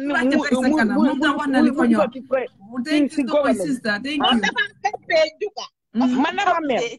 mer bul mer naanal ndox nga relax wala nga jóg julli soo julli daf la lay dimbale wala ma ne yow dinaa la waxal yow sa ñeneen ta taraar soo kilo liibar bi moo la dëj loo nii delloo naa la ko jëlal juka dafa metti si xool maa ngi dafa saat ñuy use suñ énergie ak ñu ñoo xool ne ñun ñooy taal dëkk bi just imaginal psycho people yooyu ñun ñu toog gis lu ñu naxari ñoom ñu toog ba pare di gën a bon ñun dem toppatoo ko ñenn ñun dañ bëgg a taal dëkk bi rek ba pare yéen ay teeda yéen ay lekka ñun lekkuñ soo ñu naka lañ mun a taalee dëkk boo xam ne lekkuñ ci naanuñ ci yéen soo leen fii lee comfortable na ñun dañoo taal dëkk bi proof leen ñu rom ne leen li ñoo wax du dëkk waaye yéen soo leen waxee comme li anti tukulóor wax gis nga time Yaya Jammeh bi bug si Yaya Jammeh yi dañ ko focus ponde yi fa nekkoon bi mu demee moom la Barrow toog di riit gaayam yi ñëppan ci Facebook bi bu ka ñoo reya wax ak nonsense ak yabaate goo xam ne ñun dinañ toog tàngaay géngi nii fi lee ngi tànga jir goo xam ne waroon naa tëdda nii te setaan suma tëdda di naan suma juus bu seeda yéen ak ñoo waxloo te yéen a ngi toog si seen eako yi di lekka li ngeen namoon ba ngeen nekkee xalel man xaw ma lu tax ku ñàkk soo ko joxee nguur mu toroxal doomu aadama lu tax ku ñàkk soo ko joxee nguur mu toroxal doomu aadama nañ ut ku am alal next time ñu teg ko fa kooku dina am yërmande nañ ut ki nga xam ne dafa lekk ba suur kooku duñu xalaat waaye soo gisee gaay di ñëw ku nekk di taxaw poor people yi nii like ku nekk nge ut gi nguur ku nekk di ut ñu ñàkk ñi dakay ut nguur benn gisuloo kenn ku am xaalis ku ñëw ne dama bëgg a nguur ñu ñàkk ñi rek ñoo ñëw di lekk rek di ñu lekk rek xanaa yéen dañ leen yónni pour ngeen digest ñu dañ leen yónni pour yéen ngeen digest ñu ndax lan ah dafa doy waar de sorry suma charge bi laa doon ut maa ngi doon jéemal aat nit sax waaye mënuma koy mënut a dugga ñun luñ bëgg a wax government bi is xam naa ne yàgg ngeen si live bi ñu ngi leen téye rek ngeen baalal ñu aha waaye luñ bëgg a wax Adama Barrow ak gangster sam yi mu àndal guns yu mu àndal duñ ko nangu tey duñ ko nangu ëllëg te duñ noppi dinañ create time suñ amutee time sax dinañ ko create déggu leen ma de su amutee time sax dinañ ko créer parce que nonsense bi fi Yaya Jammeh nekkoon ak xaj yi mu àndaloon duñ leen ko fi nangul tey duñ leen ko fi nangul ëllëg duñ leen ko fi nangul tey duñ leen ko fi nangul ëllëg mooy li ma doon wax rek sànq ak yow kii Hadi yow nga jël sa nit nga teg ko nga ne ko mu liggéeyal la mu defal la yow li nga soxla mu ñëw terrorize jël kër gi yëpp dàqa ñëpp ba pare yow mu jël la teg la benn place teg sa naka jël sa fi ni loxo yi teg la yow mënatuloo dara ceene la ne la yow doo def dara tey man maa fee ron loolu mooy lan yow ñu def la ko benn yoon ëllëgee boo jëlatee xaayaa nit indi ko nga teg ko pour mu liggéeyal la nga gis mu commencé di def same nonsense ay waay kon yow soo waxutee yow ñàkk nga fayda soo teelu te wax sa teer imagine loolu rek first time bi dañ la beta first time bi dañ la disappoint xamuloo woon ne dina xew waaye léegi nga jàng ñun Gambien bi loolu lañ war a def nekk ni dañ war a jàng xàmmee dictateur naka la moomeel ak xàmmee jéego dictateur naka lañ dee commencé loolu kenn waruñu koo wax ñi ñoo ko war a xamal suñu bopp imam yi nga xam ne ñu ngi biir si biir kilifa yi nekk foofu noonu ak ñi nga xam ne ñoo amee media yi ak yooyu ñu jóg ñu taxaw ñu wax ne dëgg ah liñ def nee ne du dëgg du yoon nee ne dafa doon dem court atte nañ lañ court bi ñu ne moom moo win kon nañ leen ko jox dëgg bi government bi suñ amee lu ñu wax nañ ko yóbbu si court bi ma wax ni jël seen press release bu xesew boobu noonu génne ko nañu ngee wax si case bi yow jëlaloo wax jooju noonu nga jox ko sa lawyer bi mu yóbbu ko si court bi ah lu tax jëlaloo wax lawyer bi mu yóbbu ko si case bi si court bi amul lu ñu wax duñ ko yóbbu court nit ñi lañ bugga mooy gis nga thank you jërëjëf jekkali nga ko dañoo jaxase su ko defee ñu xeet ne kon lii nee na amut right bi ñii da wax nga meroon naa fi barki démb ba toog rek ma say ñëw ci Facebook bi wax leen musiba ak balaat gi benn 35 minutes xaw ma 40 minutes génna maa ngi leen wax loo xam ne ñii buñ yàpp nit ñi dañ da dee manipulé man ku manipulatif rek dama allergique nit kooku because man dag defo ne man dama dof te dofuma nit laa ni nga xalaatee lay xalaatee xel bi la yàlla may noonu la may bul ñëw di ma manipulate amal conversation with man ma understand la conversation dafa important ñëwal tegal ma conversation ma ñu jàkkaarloo yow bu ma manipulate dañ def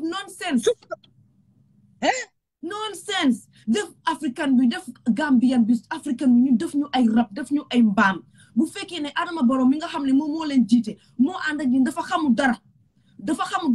boppam bi dara nekku fa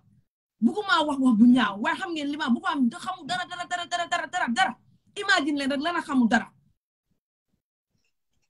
imagine leen loolu ngeen jekkali wax bi because bëgguma faa egga léegi su fekkee ne yow sa président xamul dara nga jël kayit indi ko mu nekk mbaam nga jël kayit jox ko ne ko am lii moo am ñun Gambien duñ doomi Gambien yëpp nekkuñ ay mbaam duñ gom seen nonsense bi ngeen wax because yéen su fekkee ne li ngeen a wax dëgg la am na yoon am na lu fa nekk ni kon yóbbu ngeen ko si code bi fa ñoo àttee wax ja ni kon jël ngeen président ko si lawyer yi si code bi ngeen def ko mu nekk seen evidence ne lii ak lii ak lii ak lii ak lii léegi lu tax loolu amut lu tax ngeen bàyyi ba wax ji passé ngeen jël wax ji isi ko teg ko si biir media bi ngeen ne da ngeen a tasaare wax bi yéen kan ngeen yàpp wala yàpp manipulate ñu xaw ma ku yàpp di manipulate nit yi waaye du scumbag si ñi nga xam ne seen brain yi ay puub moo fa nekk ñooñu ngeen a manipulate waaye nekkul ne doomi Gambie yëpp ngeen a manipulate non seriously xoolal yëfi dof yooyu yëfi mbaam yooyu yëfi mbaam àll yooyu yëfi village yëfi backwards thinking yooyu noonu depuis time yi kenn xamut imagine rek yow nga jël wax yow demuloo si code bi nga yóbbu sa evidence foofu nga wax nga isi wax bi nonsense nga ne dangaa def press release yow ko kan ngeen jàpp kañ la Gambien yëpp dof dof la ñu téye yow justice minister bi yow yaa ngi wér yow yaa ngi smart yow am nga xel yow jànga nga yow foo jànge demal ñu delloo la sa school fees bi su fekkee ne da nga jànga because li nga def kenn du ko def yëfi dof yi nga def mooy lan yow nga am court case demuloo yóbbu sa evidence si court case nga xaar ba court bi passé ñu dóor la si court bi ñetti yoon nga ñëw di génne press release si doxat pour lan ñii dañ stupid waaye ñii buñ jàpp nit ñi ñii dañ bëgg a yàpp nit dañ bëgg a dof loon nit dañ bëgg a dof loon nit lii moo dee pis gis na mu nga pis bi waaye daa manipulate te lu dafa painful suñ daa manipulate te yow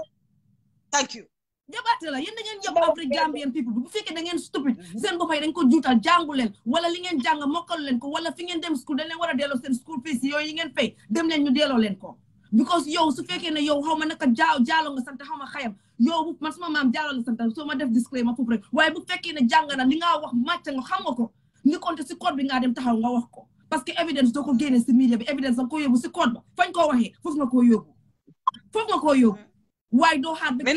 ñu àtte cause bi pare nga taxaw di wax nonsense jël sa newspaper sa press release si doxat yooyu di ko génne si kanami nit yi bu leen ñu yàpp waaye Gambien yëpp dofuñ Gambien yëpp stupituñ bu fekkee da ngeen stupide di ngeen am président bu stupide nekku ne doomi Gambie yëpp ñëw stupide li yëfi nonsense la waaye ñi dañ yabaate man bi ma gisee loolu dama ne waaw ñii ñu ngi wér yow nga am court case ñetti yoon nga dem saay boo demee ñu ne la yow dañ la win lu tax yóbbuloo wax boobu noonu si biir court bi su fekkee ne there's merit in it use your brain man use your mind lii mooy lan bu fekkee li nga wax dëgg mu si am na merit am na fu mu taxaw yóbbu ko si court bi waaye doo taxaw di mbaamal doomi Gambie yëpp di ko génne nonsense yooyu yi fi police yooyu yi fi dictatorship yooyu ngeen fa ne dañ ko jëlaat ngeen ko leen jàpp dafa doy dañu yàpp dañ yàpp Gambien si waaye da ngeen foog ne ay mbaam ngeen jiite da ngeen foog ne ay dof ak ay mbaam ak ay xar ngeen jiite xanaa yéen bu fekkee ay mbaam ngeen ay xar ngeen ay dof ngeen ñi ngeen jiite ñu ñun nekkuñ loolu lu fa dafa doy enough is enough ngeen jël rights nit yi di ko abuse di jël nit yi di leen teg si biir jail bi nonsense yéen ngeen gis doomi Gambie naka lañ fi jooyee naka lañ fi sonnee for how many years nit ñi di jooy nit ñi di dee amu leen benn yërmande xaj yu ngeen doon yéen doo leen nit yi dara man maa ko wax man Juga Ceesay yéen doo leen nit yi dara yéen nit yaa ngeen jooy seen nit yi ba léegi noppeegul ngeen ñëw di isi pain yi di ko inflict si kaw nit yi yéen doo leen nit yi dara waaye yéen ñu bon ngeen yéen la leen yàlla xalak yéen ñëpp yéen mu taxaw Adama Barrow yi pour nguuram gi mu soksi yéen la leen yàlla xalak no I'm pissed off at these people are idiots man tey moom du ma mer dama la bàyyi nga mer tey non ñii ay idiots leen imagine leen li ma lay wax rek waxuma leen fi dara de just imagine leen li ma wax ngeen am court case ak nit nga dem ñetti yoon nga win ko mu taxaw épi gémmiñam bi melelelelelelele mu ne faa def press release foofu mind mu fa foofu nit ki kooku mu ngay use brain am lu tax yóbbul wax bi si jooj bi du loolu da nga fa waaye dañ jabaate mais ma xadi am sorry dañ jabaate dañ yab Gambien yi dañ jabaate ñii dañ jabaate dañ yab Gambien yi defuñ doomi Gambien muy dara ñii dañ yab Gambien dañ xeeb Gambien yi yéen baaxu leen santu leen yàlla doo leen musa baax that's their mindset ñii ay nonsense nit leen waaye waaw loolu ñoom noonu la ñu xalaatee towards ñun because ñun ñu jàppee dof comme ni nga waxee dañ jël buub rek ko ci suñ bakkan yi rek dañu xëcca la ñun amatoo xam nga brain mooy doxal ñuy dañ suñ brain gi lañ fonne ñoom dañ ko jël obi suñ digi boppa bi génnee ko di ñu xaw ma di ñu xëcca yéen man loolu laa dee woon dama léegi dama dem meresu xanaa moo ne Juga dama dem meresu ma boppa because of dama dee mere suma bopp si extent boo xam ne comme li nga wax nii man xam naa ne kii li moo wax munut maa manipulate li moo wax tegu ko ci dëgga ba pare man si suma jëmi boppam maa déedéet man suma jëmi boppam maa ngi nekk di ko read di yëngal suma boppam bi di explode I'm not supposed to read loo even bullshit yooyu because man mooy waruloo koo teg sax ba ma war koo gis si suma but you are trying to manipulate the average Gambian waaye gis nga kaay ma wax la gis nga moo tax nangu ñoo defal education system waaw pour ñu jànga nangu ñoo defal lopitaan pour ñu dee because these two things they are important education and health awareness ak self confidence bëgguñ ko am ku ko am ñu ne dafa réew xamul boppam kii lu nekk la foog boppam bëgguñ ko dañ bëgg nga nekk mbaam nekk rabi àll toppaleen fu ñu wax nga taati leen yee yaa fi toj loolu lañ bëgguñ kenn ku am confidence bëgguñ ko am self bëgguñ ko am confidence bëgguñ ko jàng bëgguñ ko xam bëgguñ ko bëgg a xam ku bëgg a jàng bëgguñ ko what they want is they want to put a rope on your neck and you drag la that's what they want that's what these governments want in Africa loolu mooy dëgg loolu moo fa am su ñëwee di mbaamal nit di sànni ay boon nit pour nit cuur boon yooyu noonu boon yooyu dinañ ko jël ñu dugal ko seen waay yow ngeen dem ak ñoom doo amee xaj yow non ñii dañ dee dog xool waay ñii duñ ñu ci baax ñi gis nañ Gambia luñ dem turu yëpp ay yow sister maa ngi la bëgg a oy anti tukulóor sax xadi gis nañ lu Gambia dem turu yëpp ñaar fukki at ak ñaar ñu tëkka ñu si buum def ñu ay jaam kenn mu ta génn kenn mu ta noppi kenn mu ta wax ku wax ñu rey la ñaar fukki at ak ñaar Gambia di xeex di jooy di dee rek loolu rek lañ fi nekkoon nit ñi di exile ngeen ñëwati toog nit ñi isi leen teg leen fa sanga leen benn set jox leen alal ne leen toog leen ngeen jàppale ñu jóobu réew mi kanam ngeen def ko waaye te noppal nit ñi may nit ci jàmma konte maa ngi nekk di am suma foo dem leesi pour side bi di relax waaye yaakaar nañ bési ñëpp su booxu ma ñi waay yan nañ xalaku mooy tooco bi ñoo tooco waxaale ko ñi ñi ci dara waaw sayko leen dañoo tooco te loolu gis nga ni ñoom dafa ko ne ñoom de liif ñun si suñ mer dañ dee kontaan si ñun suñ frustration waaw waaye baax na nañ kontaan suñ mer waaye loolu mooy seen xala gi ëllëg loolu mooy seen xalaku ëllëg nañ leen ne gars yi nañ kontaan si suñ mer xam naa si leen na de waxuma ne yaa Jammeh mu ngi si jël bi ak ñi doon reyaate ñu ngi si jël bi de waaye nekkuñ si jàmma ñun suñ meree fukka ñoom mer ne ñaar fukka suñ xool yi ñoom def nañ ko ñaar fukka parce que toroxal doomi aadama yow nga foog ne yow di nga toog si jàmma loolu mënut a am benn yàlla bi moo fi nekk yàlla nekkul fi kenn nekkalu fi kenn nekkul cousine kenn nekkul rakki kenn nekkul magi kenn yàlla pour ñëpp la yàlla pour dëggal la fi nekkal boo fi toroxalee doomi aadama ëllëgee mu toroxal la that's it it's very simple code bi def na ko kenn defu ko yow dangaa nekk di mandi di daanu si mbedda yi ba nga xalaku ba nga dem dee parce que da nga toroxal beneen doomi aadama benn yàlla rek moo fi am de benn yàlla moo fi am te justice la moo dawal justice seetu si Jewish seetu si Christian ba parce que kenn judu nga tànn ne yow di nga nekk chrétien wala di nga nekk Jewish so moom justice la moo seet lan moo right ak lu wrong loolu la moo seet su la neexee nga dem Màkka fukki yoon ak juróom boo fi nekkee di toroxal doomi aadama yow si doo nekk si bànnee si toroxtaange nga nekk dafa doy waay mu ñu bàyyi su dee da nga am update doo dugga nga update ñu kookan la Texane moom daf daa update anamu xaaral ma seen na dina mun a dugga ñii dañ dee pen nit yi waaye xaaral ma seen na kex mu si biir ngeen baalal ñu si suñ xol yi tàng ñii duñ nit yi dara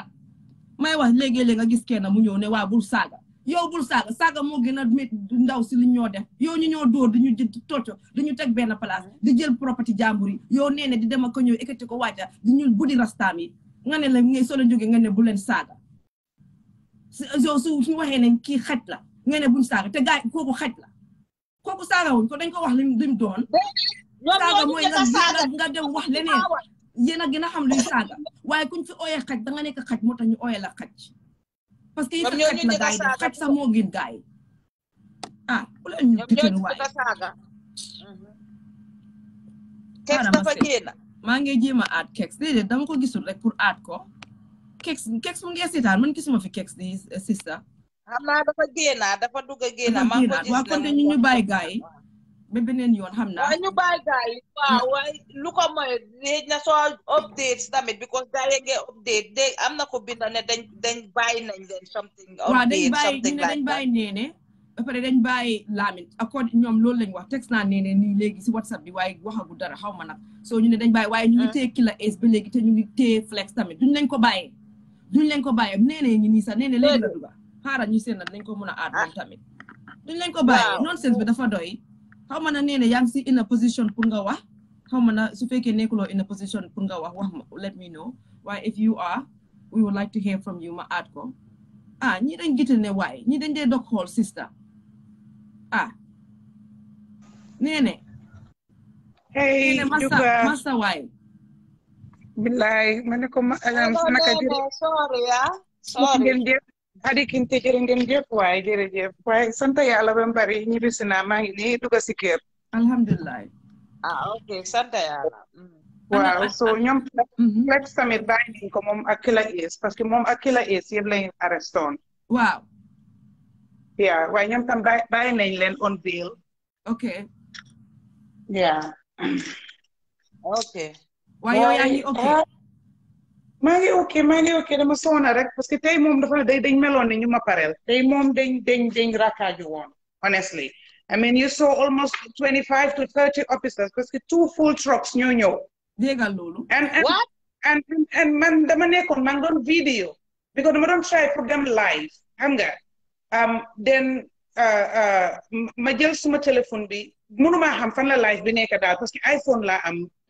Pro Max too complicated for me so ma ne xaaral ma vidéo te li ma bëggoon a vidéo mooy ñoom dañ indi foofu noonu ay nit ñu ngi try pour set up parce que ñu ne Barrow dafa war a ñëw lii foundation stone on the 16 so ñu ngi try pour build a shed and def a pavement pour fu ñoo amee that programme ay yooyu noonu but guess what they're using my sand the sand that we put there and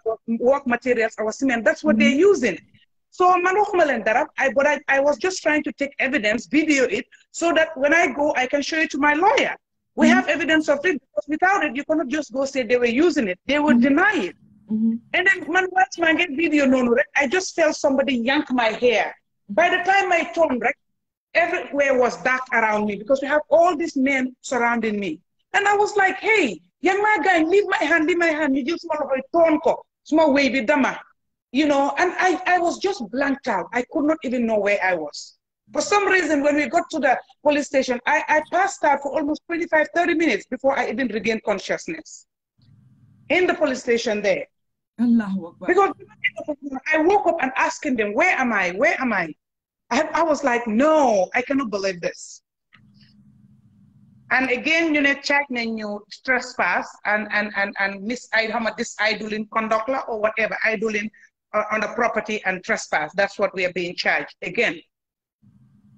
Sisa property, yo, sisa boss. Wow. Yeah. This is madness. dañ la bëgg a frustré te bu ko nangu te bul musa give up sa boss la ko bi jox na la ko sa right la well Gambia they want to rise up with her they want to rise up with Nenneh they have to rise up with Nenneh because this is not about Nenneh this is about the injustice lola it's about injustice guy the annoying thing is you sit there and see them the calls coming in and out everybody is like getting update, you know, I sit out there, somebody call and say, Ale, you know, I'm a sitting jam. No, I'm thinking, I'm a cool ring. No, I'm a sitting jam. Okay, they put the telephone down. Everybody is trying to get update of what is happening or what am I doing or what are they doing to me. I mean, it's absurd. This is not about Nenneh. You're definitely the right thing. We went to court and fought it in the legal way. We got a judgment. Now it's about the rule of law to be upheld. And people need to wake up and understand this is besides Nenneh. Yeah. It's us protecting ourselves. Because if we lose the cause, then we don't have anything as a country. We just don't have anything. The judiciary is our last resort. And now we see that people are supposed to uphold the rule of law. They're flouting it blatantly. Barrow has told me, they're not talking, they're not doing it.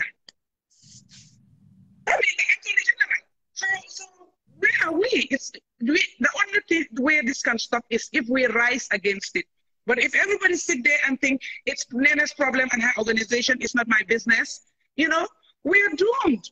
we are doomed. This is a serious matter. This is a thing, man. Lawyer, Gambia, I will choose to never practice again because I am ashamed of that profession. I am ashamed. It's an embarrassment on that profession and everybody that is a lawyer or that is in the judiciary. Because what's the point of going to court?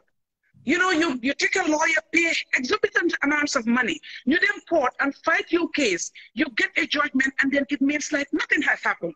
At the end of the day, people are going to feel like, what's the point of me going to court? You know, it's pointless. I will take the law into my own hands. Then what's going to happen? This country is going to turn to a jungle. You know, that's what we're going to have because there is no rule of law. It's really sad.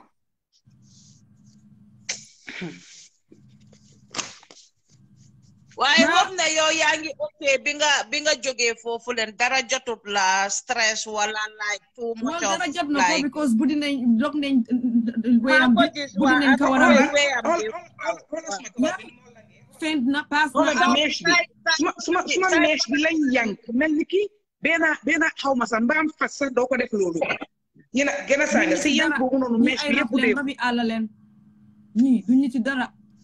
duñu ci dara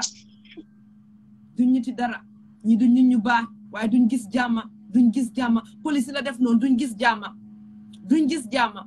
parce que yow kenn taxuloo ngay xeex yow li nga xeex mooy pour ne bugguloo never again bugguloo injustice mu delluwaat fa sab alel la dem nga koot ñu ne la nañ la ko jox kon dañ la ko war a jox soo gars yi ñu daanu sa kaw ñu ne ñoom by force dañ koo jël because ñoom ñoo moom dëkk bi ñoom ñooy government ñoom ñoo moom dëkk bi loi amul fa ñi duñ ci dara duñ gis jàmm toogal sangul ba set nga taxaw nga ñaanal leen man maa la ko billahi wal kitaabi yàlla dina la àtte ak ñoom lu nga gëm taxaw rek nga sangu ba set nga ñaan nga seet parce que dañ la tooñ alal la ba pare li ma wax saay ko jël tamit mun na ko affect juka like stress bi moo dem you have a problem. Go back to the courts. You're not supposed to be sending uniform men on me.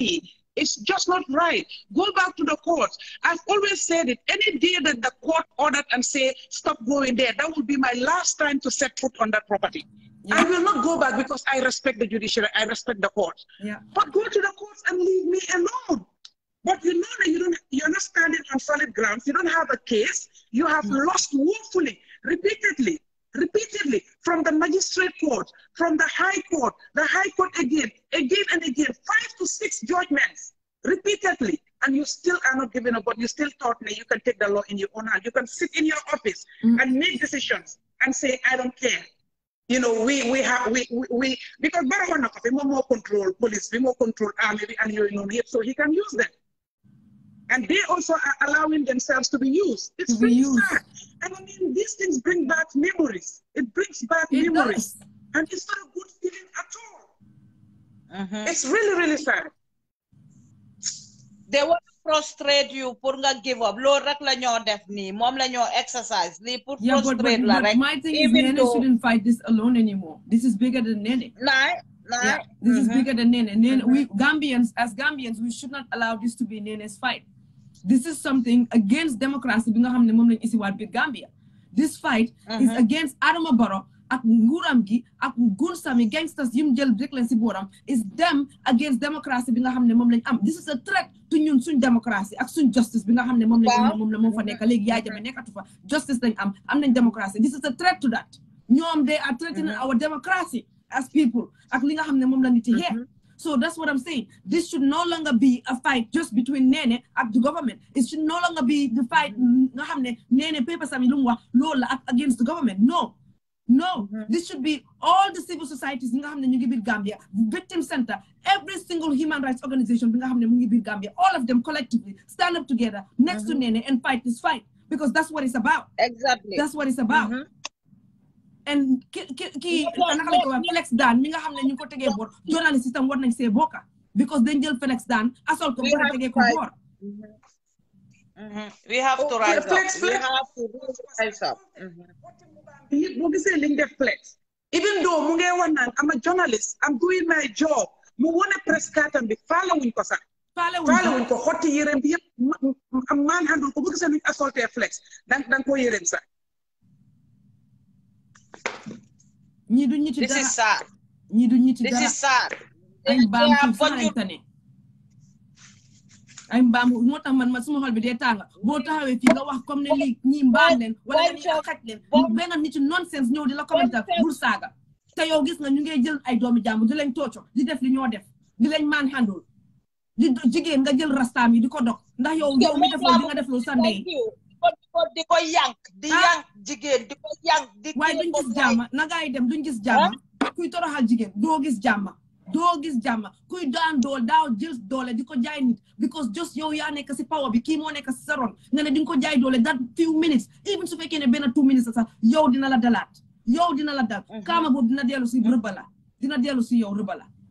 it's nonsense kaama moom am adresse de moo tax xool leen moo tax ñuy dee xaaraan danga toog lekk naan nga dem tëdda di naan sa ataaya nga tëdda doo eewu that's the fact because of mooy li ma wax yaa ngi naxaral doomi jàmbur mu ngi la ñaanal eewu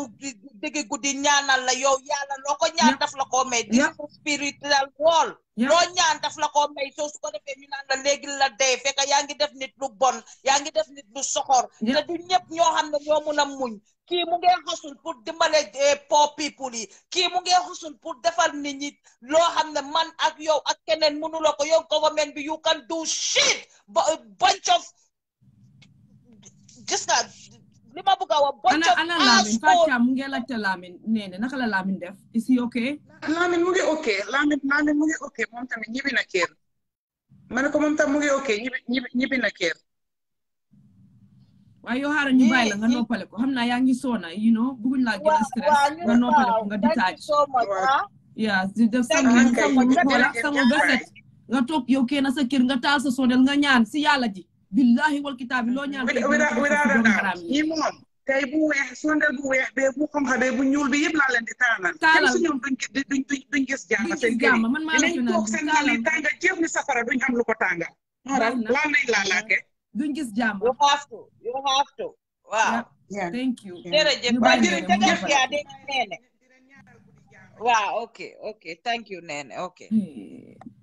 na ko def na toog mu ñaanal leen billahi duñ gis jàmm tooñ dafa baax tooñ baaxut maa ngi laa expliqué na am na benn police waxoon naa ko fi keroog ma ne la suma yaay dafa am ku feebaroon suma yaay bu ko dem si lopitaan bi dem seeti ko ku noonu moto bu mu duggoon moto bi mu am problème soo mu jóg wàcce dugat taxi ñu dem taxi bi foog naa ñu ne xaw ma lan la soxla amul lan police bi taxawal gaay suma yaay wax dugal tànk dugal loxo police bi ne ko doo fi jaar doo leen fi dem police bi wax suma yaay wax police bi ne ko mukk mu jël beneen kay jox ko police bi ne leen déedéet xam naa xaalis la bëggoon ku leen dugg ku ko dugg suma yaay mu ne moom dafa wax bay jooy mu dem seeti kooku after mu jógee foofu mu dem seeti kooku si éleksi la wax de muy rombaat mu gis ñooñu noonu mu taxaw kooku noonu am na beneen police bu fa nekkoon kooku wéef ko mu ne ko ana xaj bi fi nekkoon ku bon kooku noonu police bu fi nekkoon mu ne ko maire police bu dafa dee suma yaay mu ne ko dee mu ne ko waaw dafa dee mu ne ko lu ko rey lu mu dee déedéet yow waxuloo dëgg yow xamuloo ki ma wax ki ma fi doon xëccool wax ki ma doon wax mu ne suma yaay kooku nag police bi ne ko waaw kooku la mu ne ko lu ko jot dafa am accident mu dee daf doon dawal motocycle am bi di ñibbi mu te tampon ko mu dee xoolal the last experience bu mu am ak suma yaay ba nga jooyloo jigéen nga jooyloo yaayi jàmm nga jooyloo meer koo xam ne amul dara lum def ak yow police yi dañ war a bàyyi seen xel Gambia ñi fa liggéey dañ war a bàyyi seen xel dégg la Adama Barrow ak ñi nekk si nguur gi suñ jógee def lu bon yooyu yëpp ñu ngi ko def di toroxal ni waaye yéen mi nga xam ne yéen a ngi si biir nit yi di toroxal doomi aadama yi xamuloo nit ki su meree su la ñaanelee lan moo laa dal after sax suma yaay moom su ma dafa taxaw mu ne moom baalal na ko axa bi ko waxee xolam bi dafa jeex mu ñaanal ko pour ne yal na ko yàlla jégal baalal ko waaye fekk is too late fekk yow toroxal nga nit ki tàngal nga xolam bi toroxal baaxute nit ñi dañ ko ne is not real kaama is real waxate ko fàccaam naar man ku ma tooñ duma la ene lu bonde waaye dama taxaw ma ñaan yàlla yal na ma yàlla àtte ak yow si saasi la ko borom di gis si saasi waaye man tam suma tooñee ni si saasi laa ko dee gis si saasi laa ko dee gis yàlla nii natuloo ñaan yàlla paako la raaksam la sol ak jiinam téye jooynam bi ñaxam bi moom rek ko am ak leemaaram ni duloo ñaan mu ngi si suñ biir fii la ko ne wàcc nga toog di xalaat lan nga def nit fe mooy kaama bi fekk yow toog nga nit boo xam ne waruloo ko ay xaj ñu toog si ay bureau si air condition taase air condition bem leer yow sa ataaya bu sukur bu mut sax amuloo ko pour sa ataaya soo ataaya dangaa dem ñaan next door sukur ku rooma citizen Gambien bi ñooy rooma nga ne lañ bureau amuloo fa benn $5 nga jox ma wala $10 wala $15 ñoo laa jox loo ataaya yow tey soo jógee nga ne dangaa toroxal doomi Gambia because of Adama Barrow ak government am bi ñooñu ñu ngee nekk di naaw di tak di toog si air condition yi di rey seen xar yi every day ñu ngee barbecue every day is tabaski for them yow tabaski benn yoon nga ko def si at bi su fekkee ne sa yàlla di soo ñaanee ba mut soo ñaanee ba mut waaye yow ñii every day ñu ngee tabaski di gril xar di lekk yow nga ne di nga toroxal beneen doomi aadama because of this crazy a-hole yow di nga toroxal beneen doomi aadama because of benn xaj benn mbaam foofu bu toog di nga toroxal doomi aadama nga ne crazy a-hole bàyyi ma non is dafa xaati niñ torop xoolal nee ne kawaram bi yëpp yaaxa nañ ko jaxase yëpp bi boo ko yaa ngi ko gis sax like loolu ba pare mooy li ma woon ndax di mun na koo jot trauma ak boobu bu metti xamul lan lañ ko def dafa féet waaw xamu ko imaginal loolu like sa ba pare imaginal ku xoom 25 minutes ba si station bi man xoom naa benn bés foog naa benn mutu sa 1 minute bu ma fa jógee confuse laa la wax di jaaxle ne waa mbaa jaama waaw imagine te loolu time yaaya jàmm bi la dama dugg si wanag bis di sangu génn taxaw fekk suma broda bi mu si kër gi loolu moom yàlla moo ma dimbale génn rek taxaw nii rek balaa ma dugg si wanag bi maa ngi téye suma tawel bi nii rek mais ni da time yaaya jàmm stress bi moo bari woon billahi wal kitaab bi mosuma ko wax kenn ma taxaw nii rek mais ni am na maa ngay dem maa ngi gis suma boppam maa ngay dem noonu laa jàppee si tabax bi noonu rek bañ a daanu pour suma boppam bi bu mu dal si baatom di téye noonu laa wàccee noonu rek yàggul rek ma eewuwaat ma yuuxu oo suma broda bi yëpp stress bi la ñii ay doomi xaj la ñii du nit ñu baax ngeen foog ne yéen jàmm dina lañ dal jàmm dina lañ toppa di ngeen gis jàmm bu leen dalu sa du dal sa dina dal seen njaboot yéen doo leen nit yu baax ngeen jël doomi Gambie di leen toroxal di leen sonal di leen ñëpp yi mel ni ay duma te yéen benn deret bi mooy daw suñu yaram bi ñun ñëpp it's too much sister xaaral ma bàyyi la ñu ñoo bàyyi ñii kenn mënut a wax lii waaw thank you so much waaw waaye yoon nañ nekk xëy na Nene xam nga Nene moom daf dee update ñu follow ko rek ba pare ñu seet and then yéen ñi seetaan yëpp dem leen su leen mën ngeen a binda hashtag nañ leen use this hashtag kii naka lañ tuddaati sax justice for dafa doy nañ lañ hashtag dafa doy mu jeex tak because ñoom ñëpp la because dañ tee Nene tee Lamin tee Killa Ace tee Flex ñoo ñëpp ko lañ bëgg a hashtag yi dafa bari nañ lañ hashtag dafa doy mu jeex tak nit ñu noppale ko ma wax leen jërë ngeen jëf jërëjëf appreciate naa sa time bi torop maa ngi la kidnap fii thank you yow tam appreciate naa everything ñu wax Hadi Kinte jërëjëf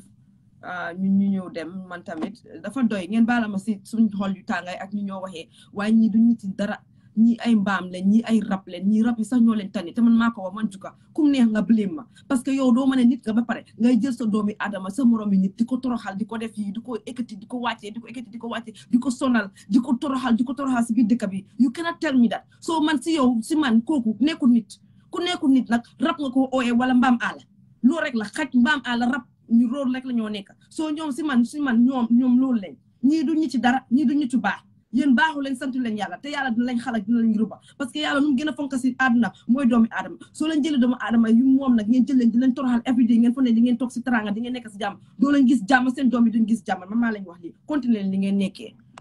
jërë ngeen jëf wasalaam ngeen baalal ñu axa